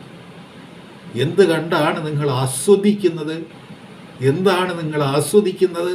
നിങ്ങൾ നമ്മുടെ സാമ്പത്തിക ഭാരത്തെക്കുറിച്ച് ആലോചിച്ച് ആദ്യം അതിൽ ഉത്കണ്ഠ രേഖപ്പെടുത്തും. അതിനെക്കുറിച്ച് യാഥാർത്ഥ്യബോധത്തോടെ ഒരു വിശകലനം ആദ്യം നമ്മൾ നടത്തേണ്ടത് നമ്മുടെ സാമ്പത്തികമായ അവസ്ഥയെക്കുറിച്ചുള്ളൊരു വിശകലനം. ആ വിശകലനത്തിൻ്റെ അടിസ്ഥാനത്തിൽ ഏതൊക്കെ പ്രോജക്ട്സുമായി നമുക്ക് മുന്നോട്ട് പോകാൻ പറ്റും, എങ്ങനെ പ്രോഡക്റ്റീവായിട്ടുള്ളൊരു എക്കോണമിയിലേക്ക് നമുക്ക് മടങ്ങി വരാൻ പറ്റും എന്നുള്ളതിനെക്കുറിച്ച് ആലോചിക്കുന്നതിന് മുമ്പ് വിദേശത്ത് നിന്ന് 33,000 കോടി രൂപ കടമെടുക്കുമ്പോൾ അവർ പറയുന്നു നീ സ്റ്റാൻഡേർഡ് ഗേജ് എടുക്ക്, അതുകൊണ്ട് കുഴപ്പങ്ങളുണ്ടാകുമെന്ന് ഒരാൾ പറയുന്നു, കുഴപ്പങ്ങളുണ്ടാകില്ല അതാണ് ചെയ്യേണ്ടത് എന്ന് വേറൊരാൾ പറയുന്നു. രണ്ടും നമുക്ക് തുല്യ പരിഗണന കൊടുക്കാം. വേണോ വേണ്ടയോ, പാരിസ്ഥിതിക ആഘാതം ഉണ്ടായാലും ജനങ്ങളുടെ തല തെറിപ്പിച്ചുകൊണ്ട് ഈ റെയിൽ ഓടിപ്പോയാലും അത് ഇവിടെ വികസനത്തിൻ്റെ സ്വപ്നങ്ങളെ സാക്ഷാത്കരിക്കുമെങ്കിൽ, അത് ആസ്വദിക്കാൻ ഇവിടെ ആളുണ്ടാവുമെങ്കിൽ അത് വരട്ടെ എന്ന് വേണമെങ്കിലും പറയാം. പക്ഷേ നമ്മുടെ ഈ പട്ടിണിക്ക് ആരുത്തരം പറയുമെന്നുള്ളതാണ്. പട്ടിണിയാണ് 4 ലക്ഷം കോടി രൂപയുടെ കടബാധ്യതയുള്ളൊരു സംസ്ഥാനം. അത് ഒരു പട്ടിണി സംസ്ഥാനമാണ്. ഫാമിൻ എന്ന് പറയുന്നത് ഒരു വ്യക്തിക്കല്ല, ഒരു സംസ്ഥാനത്തിന് ബാധകമായ ഒരു ദാരിദ്ര്യമാണ്, പട്ടിണിയാണ്. പട്ടിണി കിടക്കുന്ന ഞാൻ ഇനി 33,000 കോടി രൂപ കടമെടുത്ത് ഒരു സമ്പന്ന വർഗത്തിൻ്റെ സൗകര്യത്തിന് വേണ്ടി വേഗത്തിലോടുന്ന ഒരു തീവണ്ടി കൊണ്ടുവരണമെന്ന് പറയുന്നതിലെ അന്യായമുള്ളൂ. വേഗത്തിലുണ്ടാകുന്ന തീവണ്ടിക്ക് ആരും എതിരല്ല, ട്രെയിനിന് ആരും എതിരല്ല. ഒരു സങ്കേതത്തിനും സാങ്കേതിക വിദ്യയ്ക്കും ആരും എതിരല്ല. ഒരു വിഭാഗം സമ്പന്നവർഗമായിട്ട് അവരുടെ ആഘോഷ തിമിർപ്പിൽ അവർ DJ പാർട്ടികൾ നടത്തിക്കൊണ്ടിരിക്കുമ്പോൾ മറുഭാഗത്ത് മറ്റൊരു DJ പാർട്ടി നടക്കുന്നുണ്ട്. അവിടെ ശവങ്ങൾ കുന്നുകൂടുകയാണ്, അവിടെ അക്രമങ്ങൾ കുന്നുകൂടുകയാണ്. ഒരു അഗ്രഷൻ ടെൻഡൻസി എന്ന് പറയുന്നത് ഫ്രോയിഡിൻ്റെ സിദ്ധാന്തമനുസരിച്ച് അത് ഒരു സ്വയം നാശത്തെപ്പറ്റി ചിന്തിക്കുന്ന ഒരു ജനസമൂഹത്തിൻ്റെ, ഒരു വ്യക്തിയുടെ തലത്തിലാണ് അദ്ദേഹം പറയുന്നതെങ്കിൽ, ആത്മനാശമല്ലാതെ മാർഗമില്ല എന്ന് ചിന്തിക്കുന്ന ഒരു വ്യക്തിയിലാണ് പെട്ടെന്ന് അഗ്രഷൻ അതിൻ്റെ ഒരു റിയാക്ഷൻ പോലെ ഉണ്ടായി വരുന്നത്. അഗ്രഷൻ എന്നത് ഈ കാലഘട്ടത്ത് കൂടുതൽ ഉണ്ടായി വരുന്നുവെങ്കിൽ അത് ഒരു സാമ്പത്തിക മാന്ദ്യത്തിൻ്റെ ഉൽപ്പന്നമായി വരുന്ന ഒരു അഗ്രഷൻ റിയാക്ഷൻ. ആത്മഹത്യ പരമ്പരകളുമാണ് നമ്മൾ കണ്ടുപിടിക്കുന്നത്. ഈ സാമ്പത്തിക മാന്ദ്യത്തെ നമ്മൾ പരിഗണിക്കാതെ, അതിനെ മറികടക്കാനുള്ള മാർഗങ്ങളെക്കുറിച്ച് നമ്മൾ ആലോചിക്കാതെ, നമ്മൾ ചിലയിടത്ത് സാമ്പത്തിക ഉപരോധങ്ങളുണ്ട്, അതുകൊണ്ട് ശമ്പളം തരാൻ പറ്റില്ല, PG ഡോക്ടർമാരുടെ കാര്യത്തിൽ ഇത്രേ ചെയ്യാൻ പറ്റൂ, അല്ലെങ്കിൽ ആ കായിക താരങ്ങളുടെ കാര്യത്തിൽ ഇത്രയും ചെയ്യാൻ പറ്റൂ, കാര്യം വെച്ചാൽ അവിടെ നമുക്ക് സാമ്പത്തിക പരിമിതികളുണ്ട്. പക്ഷേ കടമെടുക്കുന്ന കാര്യത്തിൽ നമുക്ക് സാമ്പത്തിക പരിമിതികളില്ല എന്ന് പറയുന്നതിനോടാണ് ശശി തരൂരെ നമുക്ക് എതിർപ്പ്. ആ ഒരു പെർസ്പെക്റ്റീവിൽ നിന്നാണ് നിങ്ങൾ ആദ്യമായിട്ട് ആലോചന നടത്തേണ്ടത്. കെയ്ൻസ് കടമെടുക്കുന്നതിനെ പറ്റി പറയുമ്പോഴും, അല്ലെങ്കിൽ അങ്ങനെയുള്ള സാമ്പത്തിക വിദഗ്ധന്മാർ കടമെടുക്കുന്നതിനെ പറ്റി പറയുമ്പോഴും, നമ്മുടെ കയ്യിൽ കാശില്ലാതിരിക്കുമ്പോൾ നമ്മൾ കടമെടുക്കുന്നു, കടവും പലിശയും നമ്മൾ ഇതിൻ്റെ റിട്ടേൺസ് കൊണ്ട് നമുക്ക് വീട്ടാൻ കഴിയുന്നു എന്നുണ്ടെങ്കിൽ കടമെടുക്കുന്നതിൽ ന്യായീകരണമുണ്ട്. നമ്മൾ ഇതുവരെയുള്ള നമ്മുടെ അനുഭവം വെച്ചിട്ട് കടവും പലിശയും ദിനം പ്രതി വർദ്ധിക്കുകയല്ലാതെ ഒരു പൈസ പോലും നമുക്ക് തിരിച്ചടവിലൂടെ ഇല്ലാതാക്കി തീർക്കാൻ പറ്റിയിട്ടില്ല. തിരിച്ചടവ് ഉണ്ടാക്കുന്നുണ്ട്, പലിശ തിരിച്ചടവ് ഉണ്ടാക്കുന്നുണ്ട്, പക്ഷേ മുതലും പലിശയും വീണ്ടും വീണ്ടും വർദ്ധിച്ച് വരികയാണ്. നമ്മൾ ഹൗസ് ലോണിന് അപ്ലൈ ചെയ്തിട്ട് തിരിച്ചടവ് നടത്തുന്ന പോലെയാണ്. ആദ്യം ഒരു പലിശ അങ്ങ് പിടിക്കും, കുറേ കാലത്തേക്ക് പലിശ മാത്രം പിടിച്ചുകൊണ്ടിരിക്കും. പലിശ പിടിച്ച് തീരുമ്പോഴത്തേക്ക് നമ്മൾ വീണ്ടും കൂടുതൽ കടമെടുക്കേണ്ടി വരും. കടമെടുക്കേണ്ടി വരുമ്പോഴത്തേക്ക് നമ്മൾ കൂടുതൽ കടവും പലിശയും അങ്ങനെയുള്ള ഒരു ട്രാപ്പിലേക്ക്, ഒരു കെണിയിലേക്ക് വീണ്, അങ്ങനെ കെണിയിൽ വീണ് കഴുത്ത് മുറിഞ്ഞ് കിടക്കുന്ന ഒരു സംസ്ഥാനമാണ് കേരളം എന്നുള്ളത് കൊണ്ട് ഇപ്പോൾ ഇതിനെക്കുറിച്ച് ആലോചിക്കണമോ എന്നുള്ളതാണ് പ്രധാനപ്പെട്ട ചോദ്യം. അത് നിങ്ങൾ ഇലക്ഷനിൽ ജയിപ്പിച്ച് തരാമെന്ന് പറഞ്ഞ് ആരെങ്കിലും കൈക്കൂലി തന്നിട്ടുണ്ടെങ്കിൽ, അവരുമായിട്ട് നിങ്ങളൊരു ഉടമ്പടിയിൽ ഒപ്പുവെച്ചിട്ടുണ്ടെങ്കിൽ, ആ ഉടമ്പടി പാലിക്കുന്നതിന് വേണ്ടി ജനങ്ങളുടെ തലയിൽ കൂടി റെയിലോടിച്ച് കളിക്കാം എന്ന് നിങ്ങൾ വിചാരിക്കരുത് എന്നുള്ളത് മാത്രമാണ് പറയാനുള്ളത്. പിന്നീട് വരുന്നത് PDT ആചാരി, അദ്ദേഹം ലോക്സഭ മുൻ സെക്രട്ടറി ജനറലാണ്. അദ്ദേഹത്തിൻ്റെ ഒരു പരിജ്ഞാനത്തിൻ്റെ ഗഹനത എന്താണെന്ന് മനസ്സിലാക്കണമെങ്കിൽ അദ്ദേഹം പറഞ്ഞിരിക്കുന്ന ചില വാക്യങ്ങൾ ഞാൻ വായിക്കാം. ഇപ്പോൾ ചാൻസലർക്ക് അധികാരം കൊടുക്കണമെന്ന് പറയുമ്പോൾ ഇതിൽ നമ്മൾ മനസ്സിലാക്കേണ്ടത്, ഒരു ജനറൽ റൂൾ ഉണ്ടായിരിക്കെ ആ ജനറൽ റൂൾ അല്ലാതെ ആ ജനറൽ റൂളിന് കോൺട്രഡിക്ഷൻ ആകാതെ വരുന്ന ഒരു സബോർഡിനേറ്റ് റൂൾ ഉണ്ടെങ്കിൽ ആ സബോർഡിനേറ്റ് റൂളിന് കൃത്യമായ വാലിഡിറ്റി ഉണ്ട് എന്ന് നമ്മൾ മനസ്സിലാക്കണം. ഇപ്പോൾ Kannur university UGC guide lines അനുസരിച്ചാണ് വൈസ് ചാൻസലർ നിയമിക്കുന്നത്. അതുപോലെ തന്നെ അതിൻ്റെ ഒരു സബോർഡിനേറ്റ്, അതായത് UGC റൂൾസ് ബാധകമായിട്ടുള്ള കാലിക്കറ്റ് യൂണിവേഴ്സിറ്റിയെ സംബന്ധിച്ചിടത്തോളം ഇതിനെ സംബന്ധിച്ച് വൈസ് ചാൻസലർ നിയമനത്തെപ്പറ്റി സബോർഡിനേറ്റ് റൂൾസ് ഉണ്ടാകുകയും അതിലൊരു ഏജ് സ്റ്റിപ്പുലേഷൻ ഉണ്ടാകുകയും ചെയ്തു കഴിഞ്ഞാൽ then you will have to follow the subordinate rules that do not contradict the act or the principal rule. പ്രധാനപ്പെട്ട റൂളിൻ്റെ UGCയുടെ പ്രധാനപ്പെട്ട റൂളിനെ കോൺട്രഡിക്റ്റ് ചെയ്യുന്നില്ല എന്നുണ്ടെങ്കിൽ സബോർഡിനേറ്റായിട്ട് വരുന്ന ഏത് റൂളും നമ്മൾ നിലനിർത്തേണ്ടതാണ്, അത് നമ്മൾ അംഗീകരിക്കേണ്ടതാണ്. അല്ല എന്നുണ്ടെങ്കിൽ ആ റൂള് യൂണിവേഴ്സിറ്റി ആക്ട് ആൻഡ് സ്റ്റാറ്റ്യൂട്ട്സിൽ നിന്ന് റിമൂവ് ചെയ്യേണ്ടതാണ്. അത് റിമൂവ് ചെയ്യുന്നില്ല എങ്കിൽ അതിൻ്റെ അർത്ഥം it goes in consistence with or it is consistent to the existing UGC guidelines. UGC ഗൈഡ് ലൈൻസുമായിട്ട് കൺസിസ്റ്റൻ്റ് ആയി നിൽക്കുന്ന, that goes in consistence with, അതിനോട് ചേർന്ന് നിൽക്കുന്നതും കോൺട്രഡിക്റ്റ് ചെയ്യാത്തതുമായ റൂളാണ് 60 വയസ്സ് പ്രായം എന്ന് പറയുന്നത്. ഇതാണ് നിയമസാക്ഷരത അറിയാവുന്നവർ ആദ്യമായിട്ട് മനസ്സിലാക്കേണ്ടത്. നിങ്ങളിപ്പോൾ UGCയുടെ ഒരു ആക്റ്റാണ്, UGCയുടെ even it is not an act, it is only UGC guideline. അതിനേക്കാളും പ്രധാനമാണ്, സൗണ്ടാണ് യൂണിവേഴ്സിറ്റി ആക്ട് എന്ന് പറയുന്നത്. അപ്പോൾ UGC ഗൈഡ് ലൈൻസ് നമ്മൾ എത്രത്തോളം നമ്മൾ അക്സെപ്റ്റ് ചെയ്യുന്നുള്ളത് നമുക്ക് തീരുമാനിക്കാവുന്നതേ ഉള്ളൂ. എത്രത്തോളം UGC ഗൈഡ് ലൈൻസ് നമുക്ക് പ്രോപ്പർ ആകും എന്നുള്ളത് അത് നമുക്ക് നമ്മുടെ ആക്റ്റിലേക്ക് നമുക്ക് ഇൻകോർപ്പറേറ്റ് ചെയ്യാവുന്നതേ ഉള്ളൂ. അതേസമയം യൂണിവേഴ്സിറ്റി ഓട്ടോണമിയുടെ മുകളിൽ UGC ഗൈഡ് ലൈൻസ് വരികയില്ല. നിങ്ങൾക്ക് UGCയുടെ അംഗീകാരം കിട്ടിയില്ലെന്ന് വരും, പക്ഷേ UGC അത് ഒരു മാൻഡേറ്ററി ആയിട്ടുള്ള ഗൈഡ് ലൈൻ എന്ന് പറയുന്നത് ഒരിക്കലും മാൻഡേറ്ററി അല്ല, മാൻഡേറ്ററി ആയിട്ടുള്ള ആക്ട് അല്ല. അതുകൊണ്ട് ഇതൊരു സബോർഡിനേറ്റ് ലെജിസ്ലേഷൻ എന്നുള്ള രീതിയിൽ നമുക്ക് ഇവിടുത്തെ ഇതിനെ നമുക്ക് കാണാൻ പറ്റില്ല. ഇവിടുത്തെ ആക്ട് ആൻഡ് സ്റ്റാറ്റ്യൂട്ട്സ്, ആക്ട് എന്ന് പറയുന്നത് ആ പ്രിൻസിപ്പൽ ലെജിസ്ലേഷനും സ്റ്റാറ്റ്യൂട്ട്സ് സബോർഡിനേറ്റ് ലെജിസ്ലേഷനുമാണ്. സബോർഡിനേറ്റ് ലെജിസ്ലേഷൻ എപ്പോഴും പ്രിൻസിപ്പൽ ലെജിസ്ലേഷനുമായിട്ട് ഒത്തുപോകേണ്ടതാണ്. യഥാർത്ഥത്തിൽ UGC ഗൈഡ് ലൈൻസ് എന്ന് പറയുന്നത് ഈ രണ്ടെണ്ണത്തിനും പുറമേ നിൽക്കുന്നതും നമുക്ക് ആവശ്യമുണ്ടെങ്കിൽ ഇൻകോർപ്പറേറ്റ് ചെയ്യാവുന്നതുമാണ്, നമുക്ക് ഫോളോ ചെയ്യാവുന്നതാണ്. അത് നമ്മുടെ ഡിസ്ക്രിപ്ഷൻ അനുസരിച്ച് നമുക്ക് ഫോളോ ചെയ്യാവുന്നതാണ്.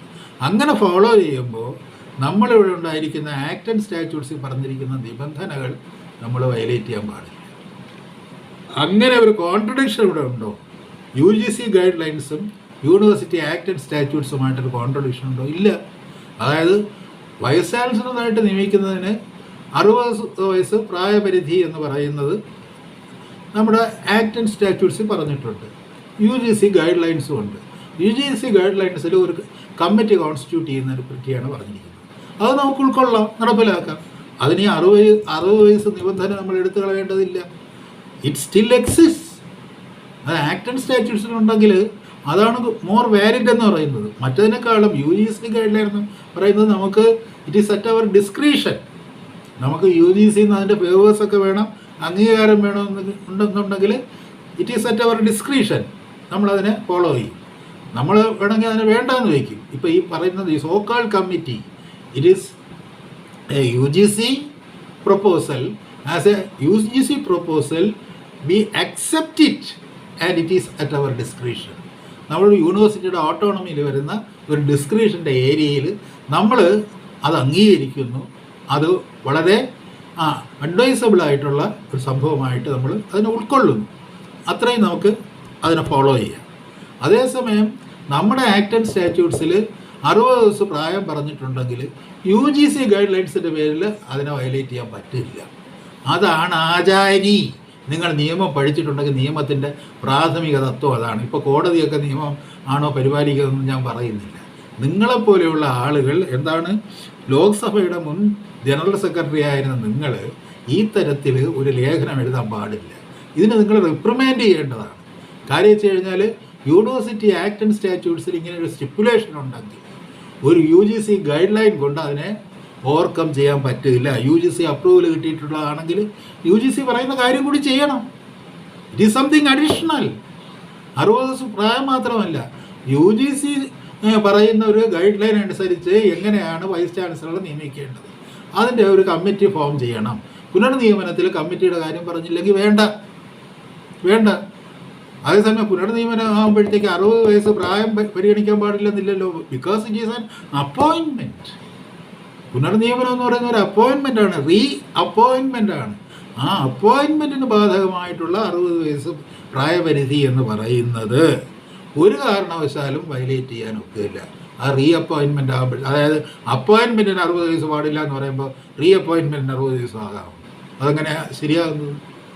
അപ്പോയിൻമെൻറ്റിൻ്റെ പ്രായപരിധി എന്ന് പറയുന്നത് 60 വയസ്സാകുമ്പോൾ അത് ഏത് തരത്തിലുള്ള അപ്പോയിൻമെൻറ്റിന്, VC അപ്പോയിൻമെൻറ്റിനായാലും 60 വയസ്സ് എന്ന് പറയുന്നത് സ്റ്റിപ്പുലേഷൻ ഒരു കാരണവശാലും വയലേറ്റ് ചെയ്യാൻ ഒക്കില്ല.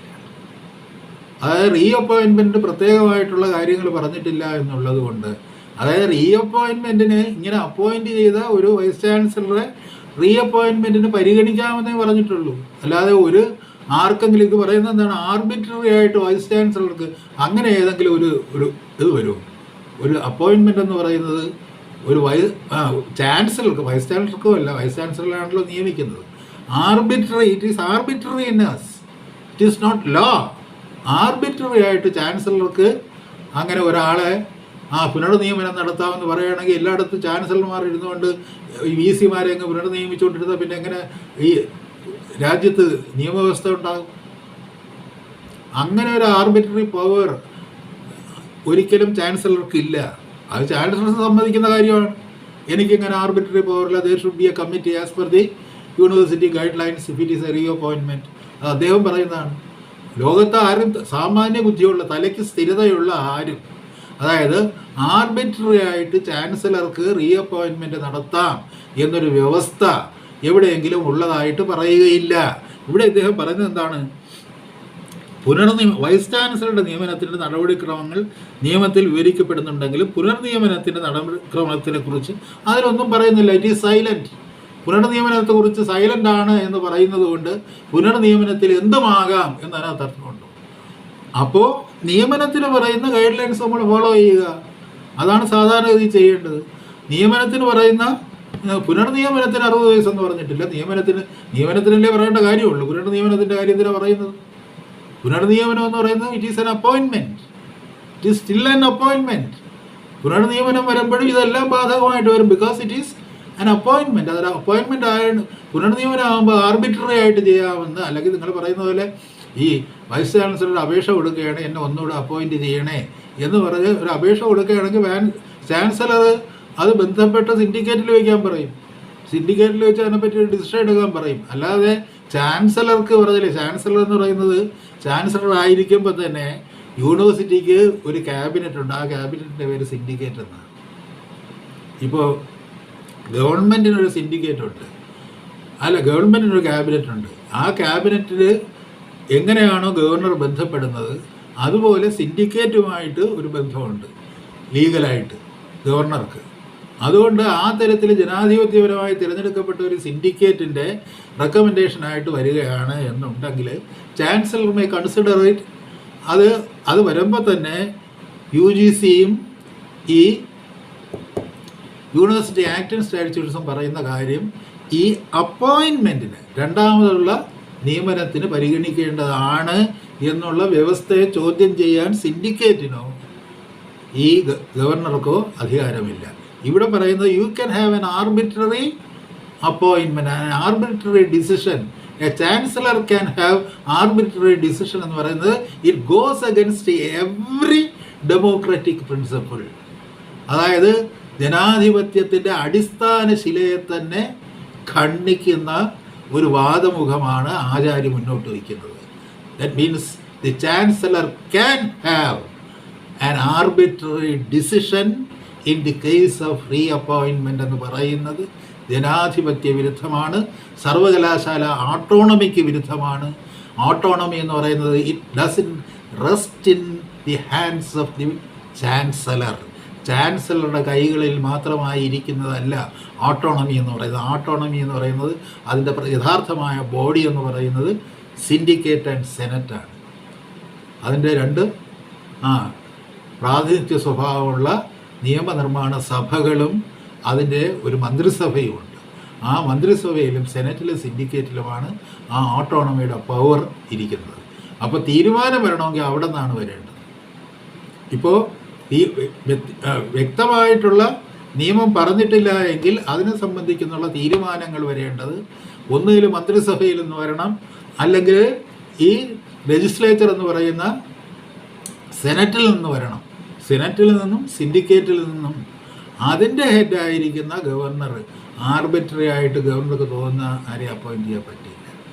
പിന്നെ ബിന്ദു പറയുന്നു, ബിന്ദുവിന് കത്തൊക്കെ എഴുതാം ബിന്ദു, പക്ഷേ ഒരാളിനെ ശുപാർശ ചെയ്തുകൊണ്ട് കത്തെഴുതാൻ പറ്റുകയില്ല. അത് ആരും, നിങ്ങളൊരു മന്ത്രിയായിരിക്കുമ്പോൾ ഇന്ന ആളിനെ ഇന്ന പോസ്റ്റിൽ തുടരാൻ അനുവദിക്കണമെന്ന് പറഞ്ഞ് നിങ്ങളൊരു കത്തെഴുതുന്നത് ഫെയർ ആണോ? നിങ്ങളൊരു വിദ്യാഭ്യാസ വകുപ്പ് മന്ത്രിയാണ്. നിങ്ങൾ പറഞ്ഞില്ലേ ഇപ്പോൾ റിട്ടയർ ചെയ്ത ഒരു അധ്യാപകനെ വീണ്ടും അവിടെ പുനർനിയമിക്കണം എന്ന് പറഞ്ഞുകൊണ്ട് ഒരു കത്ത് നിങ്ങൾക്ക് എഴുതാൻ പറ്റുമോ? ചാൻസലർക്ക് അതിനുള്ള അധികാരമില്ല. അതാദ്യം നിങ്ങൾ മനസ്സിലാക്കുക. അങ്ങനെ പുനർനിയമനത്തിനുള്ള അധികാരം ചാൻസലർക്കില്ല. അതുകൊണ്ട് ആ തരത്തിൽ തെറ്റായ ഒരു നടപടിക്രമവും തെറ്റായ ഒരു കീഴ്വഴക്കവും നിങ്ങൾ സൃഷ്ടിക്കുകയാണ് ചെയ്തിരിക്കുന്നത്.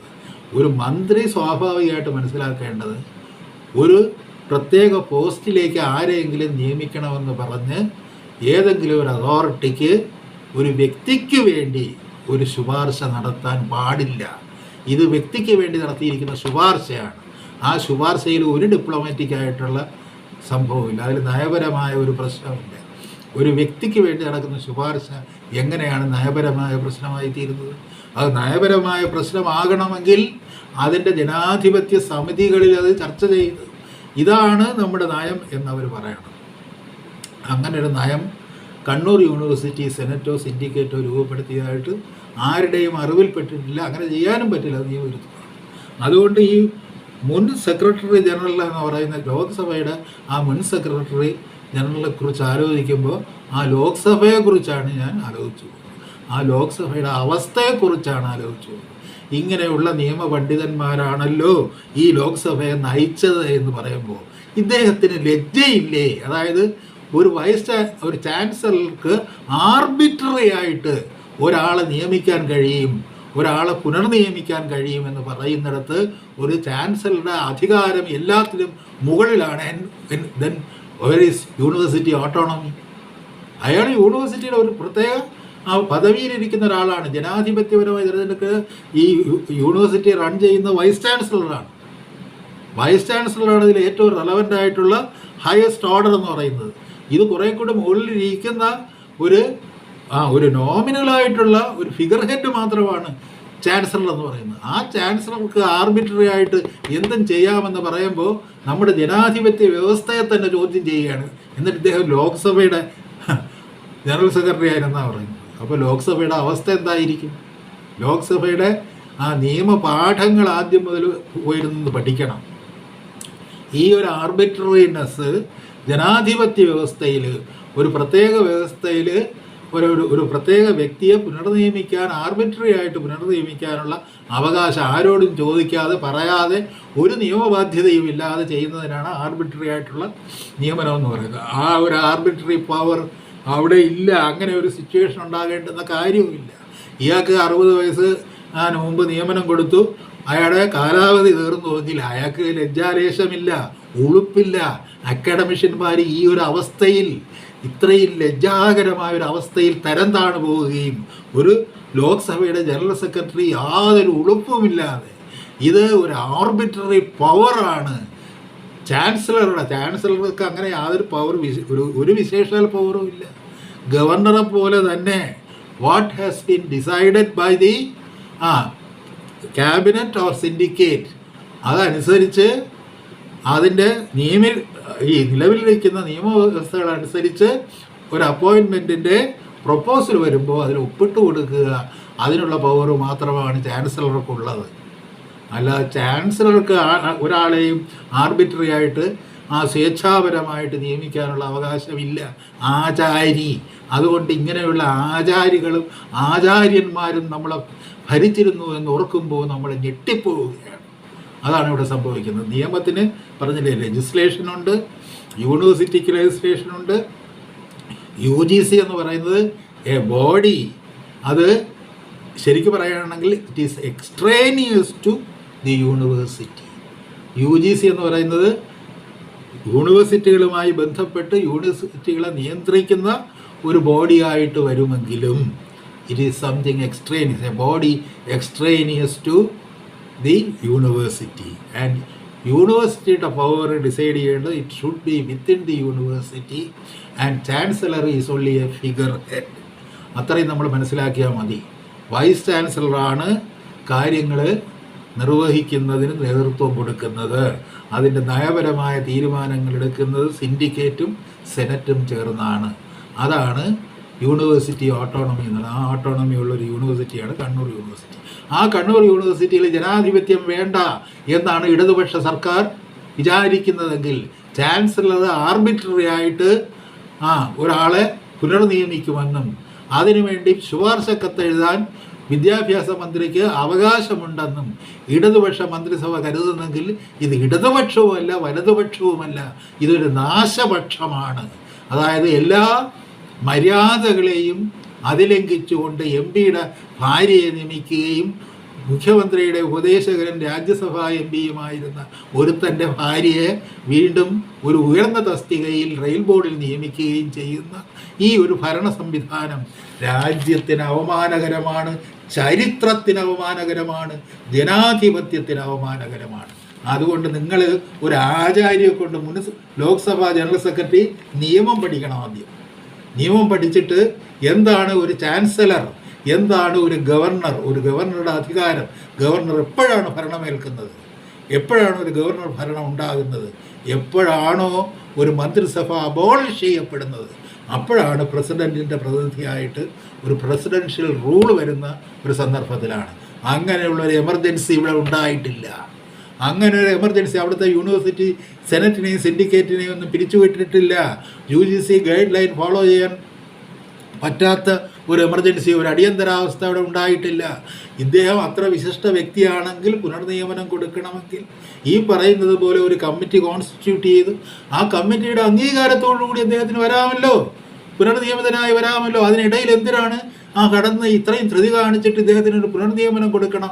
അത് വിശേഷാധികാരമൊന്നുമില്ലാത്ത ചാൻസലർ ആ അധികാരം ഉപയോഗിച്ച്, ചാൻസലർ ആ ഫൈനലായിട്ട് അപ്രൂവ് ചെയ്ത് അപ്പോയിൻ്റ് ചെയ്യുന്ന ഒരു ഒപ്പിടുന്ന ആൾ മാത്രമാണ്. അതായത് ഈ പറഞ്ഞില്ലേ, നിങ്ങൾ പറഞ്ഞില്ലേ, ഗവർണറുടെ നയപ്രഖ്യാപന പ്രസംഗം എന്ന് പറയുന്നത് എഴുതി ഉണ്ടാക്കുന്ന ഗവർണറാണോ? ഗവർണറുടെ നയപ്രഖ്യാപനമാണോ? അത് മന്ത്രിസഭയുടെ നയപ്രഖ്യാപനം ഗവർണർ വായിക്കുകയാണ്. അത് ഗവർണറുടെ നയപ്രഖ്യാപനമായിട്ടാണ്. ഓരോ ഓർഡറും പുറത്തു വരുന്നത് ഗവർണർ എന്ന നിലയിലുള്ള ഗവർണറുടെ ഓർഡറായിട്ടാണ് ഗവൺമെൻറ് ഓർഡറുകൾ പുറത്തു വരുന്നത്. അതെല്ലാം ഗവർണർ തീരുമാനിക്കുന്നതാണ്. അതൊക്കെ തീരുമാനിക്കുന്നത് നിയമാനുസൃതമായി ബന്ധപ്പെട്ട ബോഡികളാണ്. അതിൻ്റേതായ വ്യവസ്ഥകളുണ്ട്. പുനർനിയമനമാകുമ്പോൾ വ്യവസ്ഥ പറഞ്ഞിട്ടില്ല എങ്കിൽ അതിന് നിയമനത്തിൻ്റെ വ്യവസ്ഥ, ആ നിയമനമെന്നുള്ള അതിൻ്റെ ബേസിക് പ്രിൻസിപ്പിളിലേക്കാണ് നമ്മൾ വരേണ്ടത്. Reappointment is also an appointment and there are certain regulations for an appointment. അതുകൊണ്ട് പുനർനിയമനത്തിന് അത് എടുത്തു പറയേണ്ട കാര്യം. പിന്നെ രണ്ടാമത്തെ കാര്യം, ഒരു ജനറലായിട്ടുള്ള കാര്യങ്ങൾ പറയുന്ന കൂട്ടത്തിൽ ഒരു യൂണിവേഴ്സിറ്റി അതിന് വേണ്ടുന്ന അതിൻ്റേതായിട്ടുള്ള ഒരു സ്പെഷ്യലായിട്ടുള്ള ഒരു നിയമം, ഒരു ഏജ് ലിമിറ്റേഷൻ വന്നുകൊണ്ടുണ്ടെങ്കിൽ it should be considered first. ആദ്യമായിട്ട് പരിഗണിക്കേണ്ടത് അതാണ് അതിൻ്റെ നിയമ വ്യവസ്ഥ. അങ്ങനെയുള്ള നിയമമാണല്ലോ നിലവിലിരിക്കുന്നത്. ഇനി അതൊക്കെ വെള്ളാപ്പള്ളി നടേശന് വേണ്ടി നിയമം മാറ്റി എഴുതുന്ന, ഞാൻ പറഞ്ഞില്ലേ, മോഷണ കേസിൽ പ്രതിയായ ഒരാൾ കോടതിയിൽ ഹാജരാകണോ, എനിക്ക് ബുദ്ധിമുട്ടുണ്ട് എന്ന് പറഞ്ഞാൽ വയസ്സുകാലത്ത് മോഷണം നടത്തുന്നതിൽ യാതൊരു ബുദ്ധിമുട്ടുമില്ലല്ലോ. ഇപ്പോഴും പറഞ്ഞില്ലേ, കാശ് കൊണ്ടുവരുമ്പോൾ കൊണ്ടുവാ എന്ന് പറഞ്ഞ് കൈക്കൂലി വാങ്ങിക്കൊണ്ടിരിക്കുന്ന ഒരാൾ, ഈ പറഞ്ഞില്ല, അദ്ദേഹത്തിന് എത്ര വയസ്സായെന്ന് എനിക്കറിഞ്ഞില്ല, വയസ്സുകാലത്ത് പൊതുമുതൽ അപഹരിച്ച് സ്വന്തം സിൽബന്ധികൾക്കും കുടുംബത്തിനും വേണ്ടി അത് ഉപയോഗിക്കുക എന്ന് പറയുന്നൊരു കൃത്യം ഇപ്പോഴും അനുസ്യൂതം നിർവഹിച്ചുകൊണ്ടിരിക്കുന്ന ഒരാൾ, അദ്ദേഹത്തിന് അതിന് യാതൊരു മടിയുമില്ലല്ലോ. അപ്പോൾ പൊതുമുതൽ അപഹരണം അത് അദ്ദേഹം കൺഫസ് ചെയ്തൊരു കേസിൽ ഒരു കാരണവശാലും അദ്ദേഹത്തിന് രക്ഷപ്പെടാൻ കഴിയുകയില്ല എന്നൊരവസ്ഥ വന്നു കഴിഞ്ഞപ്പോൾ, കോടതിയിലൊരു കേസ് വരുമ്പോൾ തീർച്ചയായിട്ടും ഈ FIR ഒക്കെ ഇട്ട് ഇപ്പോൾ വന്നിരിക്കുന്ന ഈ പറഞ്ഞില്ലേ പബ്ലിക് പ്രോസിക്യൂട്ടർ വന്ന് പ്രതിയെ തന്നെ പിന്തുണയ്ക്കുമെന്നുള്ള കാര്യം ഉറപ്പാണ്. പ്രതിക്ക് വേണ്ടി വാദിക്കുന്നത് ഈ പബ്ലിക് പ്രോസിക്യൂട്ടർ ആയിരിക്കും, അതിൽ യാതൊരു സംശയവുമില്ല. പബ്ലിക് പ്രോസിക്യൂട്ടർ തന്നെ പ്രതിക്ക് വേണ്ടി വാദിക്കും. ക്രിമിനൽ കേസാണ്, പബ്ലിക് പ്രോസിക്യൂട്ടർ തന്നെ പ്രതിക്ക് വേണ്ടി വാദിക്കും എന്നുള്ള കാര്യം ഉറപ്പാണ്. അപ്പോൾ അങ്ങനെ ഒരു കേസിൽ പ്രതി ഹാജരാകുന്നതിന് ഇളവ് കൊടുക്കണം. അതല്ല, പ്രതിക്ക് വേണമെങ്കിൽ എന്ത് സൗകര്യം ചെയ്തു കൊടുക്കാം എന്ന് പറഞ്ഞൊരു ഹർജി ഹൈക്കോടതിയിൽ വരിക, അത് മജിസ്ട്രേറ്റ് കോടതിയിൽ വിട്ടുകൊടുക്കുക. മജിസ്ട്രേറ്റ് കോടതി അങ്ങനെയല്ല, പ്രതി വാദിയെ വിളിച്ചു വരുത്തി പ്രതി വാദിക്ക് 2 അടി കൊടുക്കണമെന്ന് ഒരു വിധി ഉണ്ടായാൽ പോലും അത്ഭുതത്തിന് അവകാശമില്ല. കാരണം എന്ന് വെച്ച് കഴിഞ്ഞാൽ എന്താണ്, ഗവർണർക്കും മുഖ്യമന്ത്രിക്കും ഒപ്പം ആസനസ്ഥനായി മഹാനെന്നുള്ള രീതിയിൽ ഉദ്ഘോഷിക്കപ്പെടുന്ന ഒരു പ്രതിയാണ് അദ്ദേഹം. മോഷണക്കുറ്റം ആരോപിച്ച് പണാപഹരണം നടത്തിയതിൻ്റെ പേരിൽ തട്ടിപ്പ് നടത്തിയെന്നാണ് മാതൃഭൂമി പറഞ്ഞത്. പണത്തട്ടിപ്പ് കേസിൽ പ്രതിയായിട്ടുള്ള ഒരാൾക്ക് കോടതിയിൽ ഹാജരാകാൻ ബുദ്ധിമുട്ടുണ്ടെങ്കിൽ അദ്ദേഹത്തെ എങ്ങനെ വിസ്തരിക്കാതിരിക്കും? അദ്ദേഹത്തെ ഈ പറഞ്ഞില്ലേ വാദിഭാഗം വക്കീൽ ഇതിന് ഒരു ഒറിജിനൽ പെറ്റീഷനുണ്ട്, അദ്ദേഹത്തിൻ്റെ ഒരു അഡ്വക്കേറ്റിന് വയ്ക്കാം, ആ അഡ്വക്കേറ്റിന് അദ്ദേഹത്തെ വിസ്തരിക്കുമ്പോൾ പല കാര്യങ്ങളും വരും. യൂണിവേഴ്സിറ്റിക്ക് ഒരു അഡ്വക്കേറ്റിന് വയ്ക്കാനുള്ള ബാധ്യതയുണ്ട് ഈ കാര്യത്തിൽ. കാര്യം വെച്ച് കഴിഞ്ഞാൽ യൂണിവേഴ്സിറ്റി ഒരു കോളേജിന് വേണ്ടി പിരിച്ച പണമാണ് ഇങ്ങനെ മറ്റ് പല ഭാഗത്തേക്കും പോയിരിക്കുന്നത്. അത് യൂണിവേഴ്സിറ്റി നിയമത്തിന് വിരുദ്ധമാണ്. യൂണിവേഴ്സിറ്റിയുടെ വക്കീലിന് വിസ്തരിക്കാൻ ഒരുപാട് കാര്യങ്ങളുണ്ട്. അത് പിന്നെ പ്രോസിക്യൂട്ടർ സ്വാഭാവികമായിട്ടും പിണറായി വിജയൻ്റെ സ്വരമാണ് പ്രോസിക്യൂട്ടറിലൂടെ വരുന്നത് എന്നുള്ളത് കൊണ്ട് അത് യൂണിവേഴ്സിറ്റിയിലും മിക്കവാറും അങ്ങനെ ആയിരിക്കും. വരുന്നതുകൊണ്ട് അവർ രണ്ടുപേരും ആ മോഷ്ടാവിനെ പ്രൊട്ടക്റ്റ് ചെയ്യുന്നൊരു നിലപാടായിരിക്കും സ്വീകരിക്കുക. പക്ഷേ ഇങ്ങനെയൊക്കെയാണ് പോക്കുകളിൽ പറഞ്ഞില്ലേ, ഈ PTD ആചാരിയുടെ ആ ലേഖനം കണ്ടു കഴിഞ്ഞാൽ അങ്ങനെ ഒന്നും നിയമം പറഞ്ഞിട്ടില്ല, അതുകൊണ്ട് തോന്നിയവാസം പോലെ നിയമിക്കാം, അതാണ് നിയമം എന്ന് പറയുന്ന ഒരു ആചാര്യാണ് ലോക്സഭയുടെ ജനറൽ സെക്രട്ടറി ആയിരുന്നത്, മുൻ സെക്രട്ടറി ജനറൽ ആയിരുന്നതെന്ന് ആലോചിക്കുമ്പോൾ പറഞ്ഞില്ല, ആ ലോക്സഭയോടുള്ള നമ്മുടെ ബഹുമാനം പോലും ഇല്ലാതായിരിക്കും. അപ്പോൾ അതുകൊണ്ട് നമ്മുടെ നിയമപാണ്ഡിത്യം എവിടെ നിൽക്കുന്നതെന്നും ബിന്ദു വീണ്ടും ഈ അസംബന്ധം വിളിച്ചു പറയുന്നതെന്നും, അതായത് ഒരാളിനെ റെക്കമെൻഡ് ചെയ്യുന്നത് നയപരമായ കാര്യമൊന്നുമല്ല. ഒരാൾ മിടുക്കനാണ് എന്നുണ്ടെങ്കിൽ വിദ്യാഭ്യാസ മന്ത്രിക്ക് ഈ കാര്യം സിൻഡിക്കേറ്റിൽ ഉന്നയിച്ച് പുനർനിയമനത്തെക്കുറിച്ച് ഒരു ചർച്ച അവിടെ ആകാം. പുനർനിയമനത്തിന് എന്ത് ക്രൈറ്റീരിയൻ പിന്തുടരണം, നിയമനത്തിൻ്റെ ക്രൈറ്റീരിയൻ പിന്തുടരണമെന്നേ പറയാൻ പറ്റൂ. പുനർനിയമനത്തിന് സ്പെസിഫിക് ആയിട്ട് പറഞ്ഞിട്ടില്ലെങ്കിൽ as an appointment it should be treated as an appointment. Reappointment also may be treated as an appointment as far as no such stipulations are made for reappointment അങ്ങനെ ഒരു legal സ്റ്റിപ്പുലേഷൻസ് പറയാത്തത്തോളം കാലം അത് നിയമനമായിട്ട് തന്നെ പരിഗണിക്കേണ്ടതാണ്. അതാണ് നിയമം എന്ന് പറഞ്ഞു കഴിഞ്ഞാൽ സാമാന്യ ബുദ്ധിയിൽ നിയമം പഠിച്ചിട്ടുള്ള ആരും പറയുന്ന നിയമം അതാണ്. അതിനെക്കുറിച്ച് അതാണ് പറയാനുള്ളത്. പിന്നെ നമ്മൾ ചർച്ച ചെയ്യേണ്ടത് ഇവിടെ നടന്ന 2 കൊലപാതകങ്ങളെക്കുറിച്ചാണ്. കൊലപാതകങ്ങളിലിപ്പോൾ SDPIയും RSSും അല്ലെങ്കിൽ BJPയും നേരിട്ട് അങ്ങോട്ടും ഇങ്ങോട്ടും കൊലപാതകം നടത്തുന്ന ഒരവസ്ഥ ഉണ്ടായിരിക്കുന്നു. SDPIയുടെ ഒരു വലിയ നേതാവിനെ സംസ്ഥാന ജനറൽ സെക്രട്ടറിയാണ് വധിച്ചത് എന്നുള്ളത് കൊണ്ട് മറ്റേതിലും ഒരു OBC മോർച്ച എന്ന് പറയുന്ന അതർ ബാക്ക്വേർഡ് കമ്മ്യൂണിറ്റിക്ക് വേണ്ടി മാത്രമായിട്ട് ഉണ്ടാക്കിയിരിക്കുന്ന ഒരു മോർച്ചയുണ്ട്. അതിൻ്റെ സംസ്ഥാന നേതാവിനെയാണ് മറുഭാഗത്ത് വധിച്ചിരിക്കുന്നത്. അപ്പോൾ ഈ വധം നടക്കുമ്പോൾ നമ്മൾ ഏതാനും നാൾ മുമ്പ് പറഞ്ഞില്ലേ, ജോസഫ് സാറിൻ്റെ കൈവെട്ടുന്ന ഒരു സംഭവം ഉണ്ടായിട്ടുണ്ട്. ഈ കൈവെട്ടൽ എന്തിനു വേണ്ടിയാണ് നടത്തിയത്? അതായത് പണം വിദേശത്തു നിന്ന് വാങ്ങുന്ന SDPI അല്ലെങ്കിൽ ഈ മുസ്ലിം തീവ്രവാദി സംഘടനയെ സംബന്ധിച്ചിടത്തോളം നമ്മൾ ചില പ്രവർത്തനങ്ങൾ ഇവിടെ നടത്തുന്നുണ്ട് എന്ന് ബോധ്യപ്പെടുത്താൻ വേണ്ടി മാത്രമാണ് സാറിനെ ആക്രമിച്ചത്. അതിനെതിരെ ഇവിടെ എന്തുമാത്രം പ്രതികരണം ഉണ്ടായി? അതിനെതിരെ ഒരു പ്രതികരണം ഉയർത്തിക്കൊണ്ടുവരുന്നതിൽ കേരള സമൂഹം പരാജയപ്പെട്ടു. കാരണം എന്താണ്? പ്രവാചക നിന്ദ നടത്തിയതിൽ ഉള്ളൊരു ശിക്ഷയാണ് എന്ന് പറയുമ്പോൾ ഇസ്ലാമിക സമൂഹം ഒന്നടങ്കം അതിനെ അനുകൂലിക്കുന്നു എന്നൊക്കെയാണ് വിവക്ഷ. ഇവിടെ ഒരു സാധാരണ ഇസ്ലാമിക സമൂഹത്തിൽപ്പെട്ട യാതൊരാളും ഇത്തരം വൃത്തികേടുകൾ, അതായത് പ്രവാചകൻ എന്തുകൊണ്ട് നിന്ദിച്ചുകൂടാ? പ്രവാചകൻ എന്ന് പറയുന്നത് ഒരു മനുഷ്യൻ തന്നെയാണ്. ദൈവത്തെ നിന്ദിക്കുക, ഇപ്പോൾ ബ്ലാസ്ഫമി എന്ന് പറയുന്നതും പ്രവാചക നിന്ദ എന്ന് പറയുന്നതും ഒരു മതവിശ്വാസിയെ സംബന്ധിച്ചിടത്തോളം വലിയൊരു കുറ്റകൃത്യമായിട്ട് കണക്കാക്കാം. പക്ഷേ ഒരു അവിശ്വാസിയെ സംബന്ധിച്ചിടത്തോളം ഈ പറയുന്ന ബ്ലാസ്ഫമി എന്ന് പറയുന്നത്, അതുകൊണ്ടാണ് പല എഴുത്തുകാരും ആ തരത്തിൽ ശിക്ഷിക്കപ്പെടുകയും പീഡിപ്പിക്കപ്പെടുകയും ചെയ്യുന്നത്. അത് മതമൗലികവാദികൾ ചെയ്യുന്ന ഒരു അക്രമമാണ്. ആ അക്രമത്തിനെതിരെ പ്രബുദ്ധമായൊരു ജനത മതനിരപേക്ഷതയുടെ ഒരു കാലഘട്ടത്തിൽ ഒരു മനുഷ്യരൊരു ചോദ്യപേപ്പറിൽ ഒരു ചോദ്യം ചോദിച്ചു എന്നുള്ളതിൻ്റെ പേരിൽ അദ്ദേഹത്തിൻ്റെ കൈവെട്ടിയപ്പോൾ നമ്മുടെ പ്രതികരണം, നമ്മുടെ ബുദ്ധിജീവി സമൂഹത്തിൻ്റെ പ്രതികരണം എന്തായിരുന്നു? ഇവിടെ ഇൻ്റലക്ച്വൽസ് ഉണ്ടല്ലോ, എല്ലാത്തിനും ഒപ്പ് ശേഖരണമായിട്ട് രംഗത്തേക്ക് വരുന്ന ഇൻ്റലക്ച്വൽസ് ഉണ്ടല്ലോ. എന്തുകൊണ്ടാണ് അന്നേരത്തെ ഒരു ഒപ്പ് ശേഖരണം ഉണ്ടായിട്ട് ആ തരത്തിൽ പറഞ്ഞില്ലേ ഒരു വ്യക്തമായൊരു പ്രതിരോധം ഉണ്ടാക്കാതെ? അതങ്ങനെയാണ്. അന്ന് ക്രിസ്തീയ സഭകൾ പോലും പിന്തുണച്ച ആരെയാണ്? കൈവെട്ടിയവനെയാണ് പ്രതിരോധിച്ചത്. അപ്പോൾ അതാണ് അതിൻ്റെ ഒരു പാഠം എന്ന് പറയുന്നത്. പിന്നീട് ഇപ്പോൾ സംഭവിച്ചുകൊണ്ടിരിക്കുന്നത് ഇപ്പോഴത്തെ ഒരു രാഷ്ട്രീയ പശ്ചാത്തലത്തിൽ സ്വാഭാവികമായി ഉണ്ടാകുന്ന ഒരു നെഗളിപ്പാണ്. നെഗളിപ്പ് എന്ന് പറയുന്നത് ഈ പറഞ്ഞില്ലേ BJP എന്ന് പറയുന്നത് കേരളത്തിലെ BJP കേരളത്തിലെ ഈ ഒരു ജനാധിപത്യ വ്യവസ്ഥയുമായിട്ട് ബന്ധപ്പെട്ട് വരുമ്പോഴത്തേക്ക് മറ്റ് പലയിടത്തുമുള്ള BJPയെക്കാളും ഭേദപ്പെട്ട ഒരു ജനാധിപത്യ ബോധവും നാവുമുള്ള ഒരു BJPയാണ്.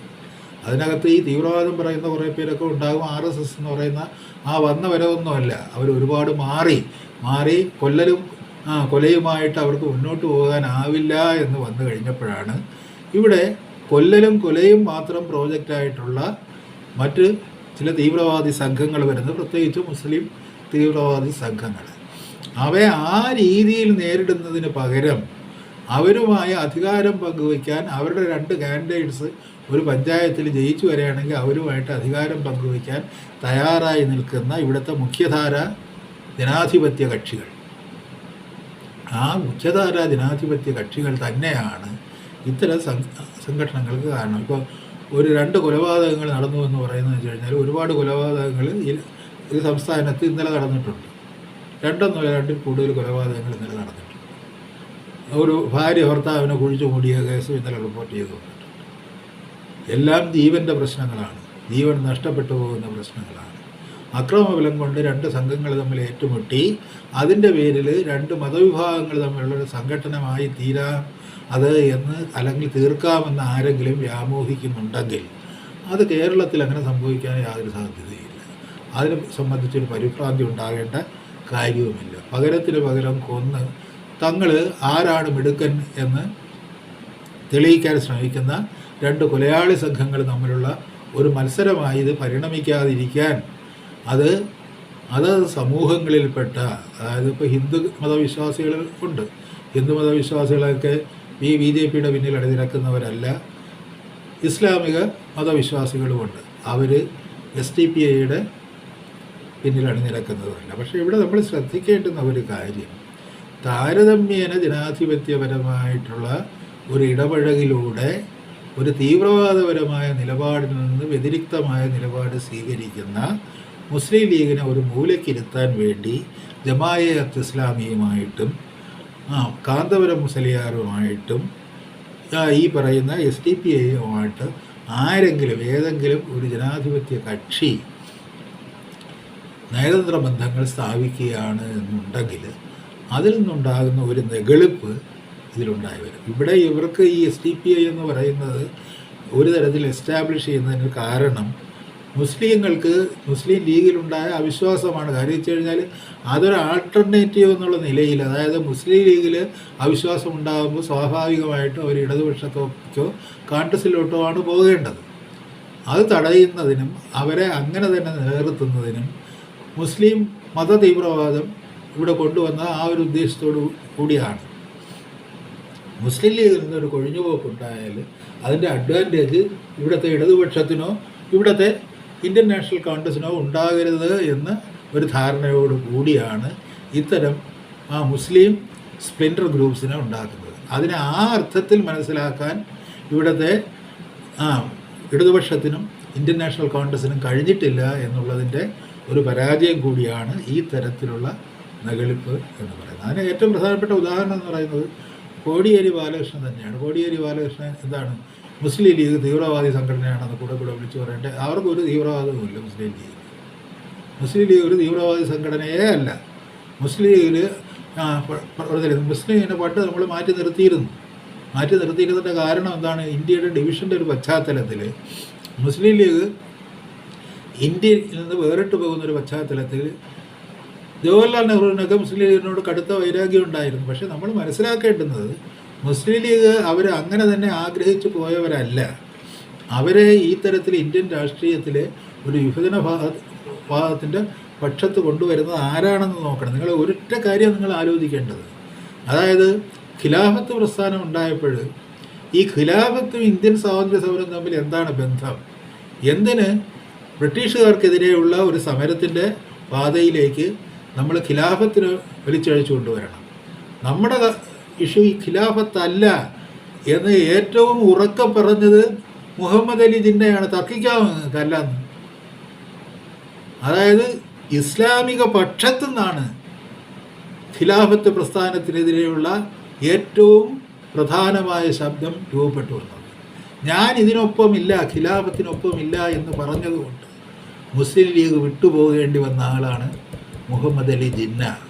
ആ ഖിലാഫത്തിൽ നിന്നാണ് ഇന്ത്യയിൽ ഹിന്ദു മുസ്ലിം മതലഹളകൾ ഉണ്ടാകുന്നത്. കേരളത്തിൽ പോലും അതിൻ്റെ വെർഷൻസ് ഉണ്ടായി. ഖിലാഫത്തിൻ്റെ അന്ത്യത്തിൽ അത് ബ്രിട്ടീഷുകാർക്കെതിരെയുള്ള സമരമായിട്ടല്ല, അത് കൺവേർഷനും മതലഹളകളുമായിട്ട് രൂപാന്തരപ്പെടുകയാണ് ചെയ്തത്. അത് ആരുടെയും കുറ്റം കൊണ്ട് സംഭവിച്ചു എന്ന് പറയുകയല്ല. പക്ഷേ ഖിലാഫത്തിനെ ഇന്ത്യൻ സ്വാതന്ത്ര്യ സമരവുമായി കൂട്ടിക്കെട്ടരുത് എന്ന് പറഞ്ഞത് മുഹമ്മദ് അലി ജിന്നയാണ്. അതങ്ങനെ ആകാമെന്ന് പറഞ്ഞത് മഹാത്മാഗാന്ധിയാണ്. ഇപ്പോൾ ഇതെന്ന് പറയുന്നത് നികുതി നിഷേധ പ്രസ്ഥാനം എന്ന് പറയുന്നത് യഥാർത്ഥത്തിൽ അതിൻ്റെ ഒറിജിൻ തോറോയിലാണെന്നൊക്കെ നമ്മൾ പറയുന്നെങ്കിലും ഇന്ത്യൻ നാഷണൽ കോൺഗ്രസ്സിന് മുമ്പേ നികുതി നിഷേധ വാദവുമായിട്ട് രംഗത്ത് വരുന്നത് ഖിലാഫത്തുകാരാണ്, അലി സഹോദരന്മാരാണ്. അലി സഹോദരന്മാരെ പിന്നാലെ അതിൻ്റെ പിന്നിൽ കൊണ്ട്, അതായത് അവർ അത് ശക്തമായിട്ട് ഖിലാഫത്തിൻ്റെ പേരിൽ, ഖലീഫയുടെ പേരിൽ ആണ് ബ്രിട്ടീഷ് സാമ്രാജ്യത്വത്തിനെതിരെ വരുന്നത്. അവരുടെ പ്രധാനപ്പെട്ട കാരണം മതപരമായ കാരണമാണ്.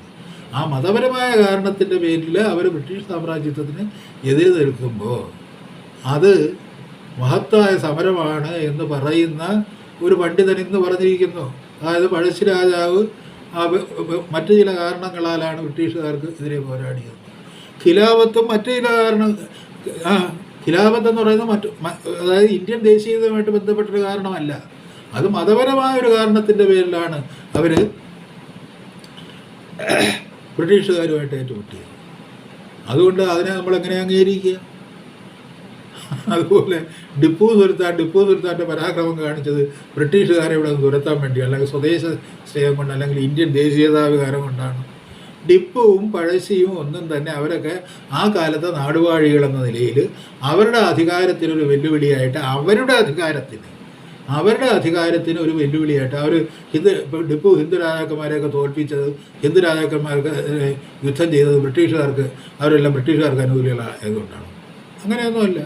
ടിപ്പുവിൻ്റെതായ അധികാരം നിലനിർത്തുന്നതിന് ഒരു വെല്ലുവിളിയായിട്ട്, മാർത്താണ്ഡവർമ്മയുടെ അധികാരം നിലനിർത്തുന്നതിന് ഒരു വെല്ലുവിളിയായിട്ട് ഡച്ചുകാർ വന്നപ്പോൾ ഡച്ചുകാരുമായിട്ട് യുദ്ധം നടത്തി. അതിന് ബ്രിട്ടീഷുകാരുമായിട്ട് സഹകരിച്ചു. അന്നത്തെ നാടുവാഴികൾക്കുണ്ടായിരുന്ന പരിമിതി അത്രയേ ഉള്ളൂ. അതിലൊരു ടിപ്പു ആയാലും പഴശ്ശി ആയാലും അവർ നാടുവാഴികളെന്നുള്ള നിലയിൽ അവരുടെ മതത്തെ ഉപയോഗിച്ച് അവരുടെ രാഷ്ട്രീയ അധികാരത്തെ സംരക്ഷിക്കാനായിട്ട് അവർ ശ്രമിച്ചു. ബ്രിട്ടീഷുകാർ ഒരു എതിരാളിയായിട്ട് വന്നപ്പോൾ ബ്രിട്ടീഷുകാരുമായിട്ട് അവർ യുദ്ധം നടത്തി. ആ തരത്തിലും പറഞ്ഞില്ലേ, പലരും യുദ്ധം നടത്തിയിട്ടുണ്ട്. ഇപ്പോൾ വേലുത്തമ്പി ദളവ ബ്രിട്ടീഷുകാർക്കെതിരായിട്ട് വരുമ്പോഴത്തേക്ക് എന്താണ് അവസാന കുണ്ടറ വിളംബരത്തിൽ എന്താണ് ക്രിസ്ത്യാനികൾക്കെതിരെയുള്ളൊരു പേച്ചാണ് അദ്ദേഹം നടത്തുന്നത്. അവിടെ എവിടെയാണ് ഇന്ത്യൻ ദേശീയത? അവിടെ ഒരു ദേശീയതയില്ല. അപ്പോൾ അവരെയൊക്കെ നമ്മൾ ധീരദേശാഭിമാനികളെന്നും മറ്റുമൊക്കെ പറഞ്ഞ് വാഴ്ത്തിപ്പാടുന്നതിന് നമുക്ക് നമ്മുടേതായ കാരണം, നമ്മളെല്ലാ നാടുവാഴികളെയും നമ്മൾ ധീരദേശാഭിമാനികളെന്ന് പറയുന്നുണ്ട്, ടിപ്പുവിനെയും നമ്മൾ ധീരദേശാഭിമാനി എന്ന് പറയുന്നുണ്ട്, നമ്മൾ പഴശ്ശിയെയും ധീരദേശാഭിമാനി. എന്ത് വെച്ചാൽ ബ്രിട്ടീഷുകാർക്ക് എതിരെ നിൽക്കേണ്ട ഒരു ചരിത്ര സാഹചര്യം അവർക്കുണ്ടായി. അവരുടെ അധികാരവും ബ്രിട്ടീഷ് അധികാരവും തമ്മിലുള്ള ഒരു ഏറ്റുമുട്ടലാണ്. അത് ജനങ്ങളുടെ താല്പര്യവും അവരുടെ അധികാരവും തമ്മിലുള്ള ഏറ്റുമുട്ടലല്ല. ഇപ്പോൾ ടിപ്പു ഇന്ത്യൻ ജനകീയ താല്പര്യത്തിൻ്റെ വക്താവായിരുന്നു എന്നൊക്കെ പറയണമെന്നുണ്ടെങ്കിൽ അതിന് ചരിത്രപരമായ തെളിവുണ്ടാകണം. പഴശ്ശി ഈ കേരളത്തിൻ്റെ ദേശീയ താല്പര്യത്തിൻ്റെ വക്താവായിരുന്നു എന്ന് പറയണമെങ്കിൽ അതിൻ്റെ തെളിവുണ്ടാകണം. ഒരു കുറിച്ചപ്പെടലുണ്ടായിരുന്നു, അതുകൊണ്ട് ബ്രിട്ടീഷുകാരുമായിട്ട് ഏറ്റുമുട്ടി എന്നുള്ളതുകൊണ്ട് പഴശ്ശി ഇന്ത്യൻ ദേശീയതയുടെ വക്താവായി തീരുന്നില്ല. നമ്മൾ മനസ്സിലാക്കേണ്ടത് ഇന്ത്യൻ നാടുവാഴിത്വവും ബ്രിട്ടീഷ് ഈസ്റ്റ് ഇന്ത്യ കമ്പനിയുടെ നേതൃത്വത്തിലുള്ള ആ ഭരണക്രമവും രണ്ടും ഒരേപോലെ ഇന്ത്യൻ ജനതയ്ക്കെതിരായിരുന്നു. അതായത് ഇന്ത്യൻ നാടുവാഴികൾ എങ്ങനെയാണോ ഈ ഇന്ത്യൻ പൊതുസമൂഹത്തെ റിപ്രസ് ചെയ്തുകൊണ്ടിരുന്നത്, അതിനെതിരെ ഒരു ഇസ്ലാമികമായ മുന്നേറ്റത്തിലൂടെ ഇന്ത്യൻ ജനതയുമായിട്ടൊരു അലയൻസ് ഉണ്ടാക്കാൻ ശ്രമിച്ച ആളാണ് ടിപ്പു. അതായത് ഒരു ഹൈന്ദവ റിപ്രഷൻ ഉണ്ടായപ്പോൾ, ഹൈന്ദവ സമൂഹത്തിനുള്ളിലുണ്ടായ റിപ്രഷൻ ഉണ്ടായപ്പോൾ ആ റിപ്രഷനെ മുതലെടുത്തുകൊണ്ട് സ്വന്തം അധികാരം വ്യാപിപ്പിക്കാനും സ്വന്തം മതത്തിൻ്റെ പിടുത്തം വ്യാപിപ്പിക്കാനായിട്ട് ശ്രമിച്ച ആളാണ് ടിപ്പു. അതാണ് ടിപ്പുവിൻ്റേതായിട്ടുള്ള പടയോട്ടത്തിൻ്റെ ചരിത്രം എന്ന് പറയുന്നത്. അതായത് ടിപ്പുവിനെ അങ്ങ് ഐഡിയലൈസ് ചെയ്ത് വെച്ചിട്ട് നമ്മൾ ആ ഹിന്ദു രാജാക്കന്മാരെ ഉയർത്തി കാണിക്കാനോ, അല്ലെങ്കിൽ ശിവാജി എന്ന് പറയുന്നത് ഒരു വീരനായകനാണെന്ന് ഉയർത്തി കാണിക്കാനോ അങ്ങനെയൊക്കെ ശ്രമിച്ചിട്ടൊന്നും കാര്യമില്ല. അത് ഈ തരത്തിൽ ഒരു മതത്തിനെതിരെ മറ്റൊരു മതം എന്നുള്ള രീതിയിലും ഒരു രാജാവിനെതിരെ മറ്റൊരു രാജാവ് എന്നുള്ള രീതിയിലും രാജാവും ബ്രിട്ടീഷ് ഭരണാധികാരവും തമ്മിലുള്ള ഏറ്റുമുട്ടൽ എന്ന നിലയിലും ഉണ്ടായിട്ടുള്ള സംഘട്ടനങ്ങളിൽ അതിൽ ബ്രിട്ടീഷ് വിരുദ്ധതയുണ്ട്. ആ ബ്രിട്ടീഷ് വിരുദ്ധത ഉണ്ട് എന്നുള്ളത് കൊണ്ട് മാത്രം അത് ഇന്ത്യൻ സ്വാതന്ത്ര്യത്തിൻ്റെ, ഇന്ത്യൻ ജനതയുടെ സ്വാതന്ത്ര്യത്തിൻ്റെ ഒരു സമരമായി തീരുന്നില്ല. അങ്ങനെയുള്ള സമരം കേരളത്തിൽ നടന്നിട്ടുണ്ട്. 1721 1697 നാടുവാഴിയും ബ്രിട്ടീഷുകാരും തമ്മിലുണ്ടായ ഉടമ്പടിക്കെതിരെ സമരം നടത്തിയ ജനങ്ങളിവിടെ ഉണ്ട്. ആ രണ്ടിനുമെതിരെ സമരം നടത്തിയ ജനങ്ങൾ ഈ കേരളത്തിലുണ്ട്. അതൊന്നും കേരളത്തിൻ്റെ ചരിത്രമായിട്ട് ഇതുവരെ വന്നിട്ടില്ല. അതിന് നമ്മൾ 5 തെങ്ങ് യുദ്ധമെന്നോ 5 തെങ്ങ് കലാപം എന്നൊക്കെ പറയാൻ നമുക്കിപ്പോഴും നാണക്കേടാണ്. കാര്യം വെച്ച് കഴിഞ്ഞാൽ അവിടെയൊന്നും ഒരു മാടമ്പിയും ഒരു രാജാവും ബ്രിട്ടീഷുകാർക്കെതിരെ വന്നില്ല. അതായത് നാടുവാഴിയും ബ്രിട്ടീഷുകാരും ഒന്നിച്ചു നിന്നുകൊണ്ട് ജനങ്ങളെ എതിർക്കുന്ന ഒരു സന്ദർഭത്തിൽ ജനങ്ങൾ ബ്രിട്ടീഷുകാരുടെ കോട്ട ആക്രമിക്കുകയും ഉപരോധിക്കുകയും ചെയ്ത ചരിത്രം നമുക്കുണ്ടായിട്ടുണ്ട്. അവിടെ ഒരു ഡിപ്പോ ഇല്ലായിരുന്നു. ഡിപ്പോ ഒന്നുമില്ല. ഒരു ഡിപ്പോ ഉണ്ടാകണം, അല്ലെങ്കിൽ താന്തിയ തോപ്പി ഉണ്ടാകണം, അല്ലെങ്കിൽ ഒരു ചാൻസിയർ റാണി ഉണ്ടാകണം. എന്നാലേ സ്വാതന്ത്ര്യ സമരം ഉണ്ടാകും എന്ന് കരുതുന്ന നമ്മുടെ ചരിത്രകാരന്മാർ അവർ കാണിച്ച ആ തെറ്റിൻ്റെയൊക്കെ പിന്തുടർച്ചയിൽ നിന്നാണ് ഇത്തരത്തിലുള്ള പ്രസ്ഥാനങ്ങൾ ഇവിടെ ഉണ്ടാകുന്നത്. കൊല്ലും കൊലയും കൊണ്ട് നമുക്ക് രാഷ്ട്രീയത്തെ ഭരിക്കാമെന്നും രാഷ്ട്രീയത്തെ പേടിപ്പിക്കാമെന്നും കരുതുന്ന ശക്തികളുണ്ടാകുന്നത്. അത് ഈ കോടിയേരി ബാലകൃഷ്ണനെ പോലെ ഈ സ്ഥിരബുദ്ധിയില്ലാതെ ചരിത്രം വായിക്കാതെ മുഹമ്മദ് അലി ജിന്ന എന്ന് പറയുമ്പോഴത്തേക്ക് വിറയ്ക്കുന്ന മുഹമ്മദ് അലി ജിന്ന എന്ന് പറയുമ്പോഴത്തേക്ക്, അതായത് കോടിയേരി ബാലകൃഷ്ണനെക്കാളും നല്ല രാഷ്ട്രീയ വളർച്ചയുണ്ടായിരുന്ന, രാഷ്ട്രീയ പക്വത ഉണ്ടായിരുന്ന ഒരു നേതാവായിരുന്നു. അവരെക്കുറിച്ച് അദ്ദേഹത്തെക്കുറിച്ച് ആനി ബെസൻറ്റോ, സരോജിനി നായിഡുവോ ഒക്കെ അവരോടൊപ്പം പ്രവർത്തിച്ച ആൾക്കാർ അവർ പറഞ്ഞ കാര്യങ്ങളുണ്ട്. ആ കാര്യങ്ങൾ നിങ്ങൾ മനസ്സിലാക്കണം. ഒരു മുസൽമാൻ ഇന്ത്യയുടെ മണ്ണിൽ നിന്നുകൊണ്ട് പറയുകയാണ്, ഖിലാഫത്തിന് എന്താ ഇന്ത്യൻ സ്വാതന്ത്ര്യ സമരത്തിൽ കാര്യം എന്നൊരു ചോദ്യം ചോദിച്ച ആളാണ് മുഹമ്മദ് അലി ജിന്ന. മതം ഇങ്ങോട്ട് ഇടപെടണ്ട എന്ന് പറഞ്ഞത്. ആ ജിന്നയെ നിങ്ങൾ ലീഗുമായിട്ട് കൂട്ടിക്കെട്ടാനും അല്ലെങ്കിൽ മുസ്ലിം തീവ്രവാദികളുമായിട്ടൊക്കെ കൂട്ടിക്കെട്ടാനും ശ്രമിക്കരുത്. കാര്യം വെച്ച് കഴിഞ്ഞാൽ സാരാ ജഹാം സെ അച്ഛ ഹിന്ദുസ്ഥാൻ ഹമാര എന്നെഴുതിയ മഹാകവി ഇക്ബാൽ പോലും അവസാനം വിഭജനവാദത്തിൻ്റെ ഭാഗത്തേക്ക് പോയി. അദ്ദേഹത്തിൻ്റെയൊക്കെ സമ്മർദ്ദത്തിൻ്റെ ഭാഗമായിട്ട് പാകിസ്ഥാനെങ്കിലും അങ്ങനെ ആകട്ടെ എന്ന് പറഞ്ഞ ഒരാൾ മാത്രമാണ് മുഹമ്മദ് അലി ജിന്ന. ആളുകളെ പഠിക്കാനും വേർതിരിച്ചറിയാനും ആർക്കാണ് മതസഹിഷ്ണുതയുണ്ടായിരുന്നതെന്നും ഇന്ത്യൻ ജനതയെ ഒന്നാമതായി കണ്ടതാരാണെന്നും മതം പിന്നീട് എന്ന് വ്യക്തമായി വിളിച്ചു പറഞ്ഞത് ആരാണെന്നും ഒക്കെ ചരിത്രം പഠിക്കുമ്പോൾ നമ്മൾ മനസ്സിലാകും. അങ്ങനെയുള്ളവരെ നിന്ദിക്കുന്നതിൻ്റെ, അവരെ അറിയാൻ കഴിയാത്തതിൻ്റെ അപരാധം കൂടിയാണ് ഇത്തരം തീവ്രവാദം തലപൊക്കുന്നതിന് കാരണം എന്ന് പറയാതെ നിവൃത്തിയില്ല.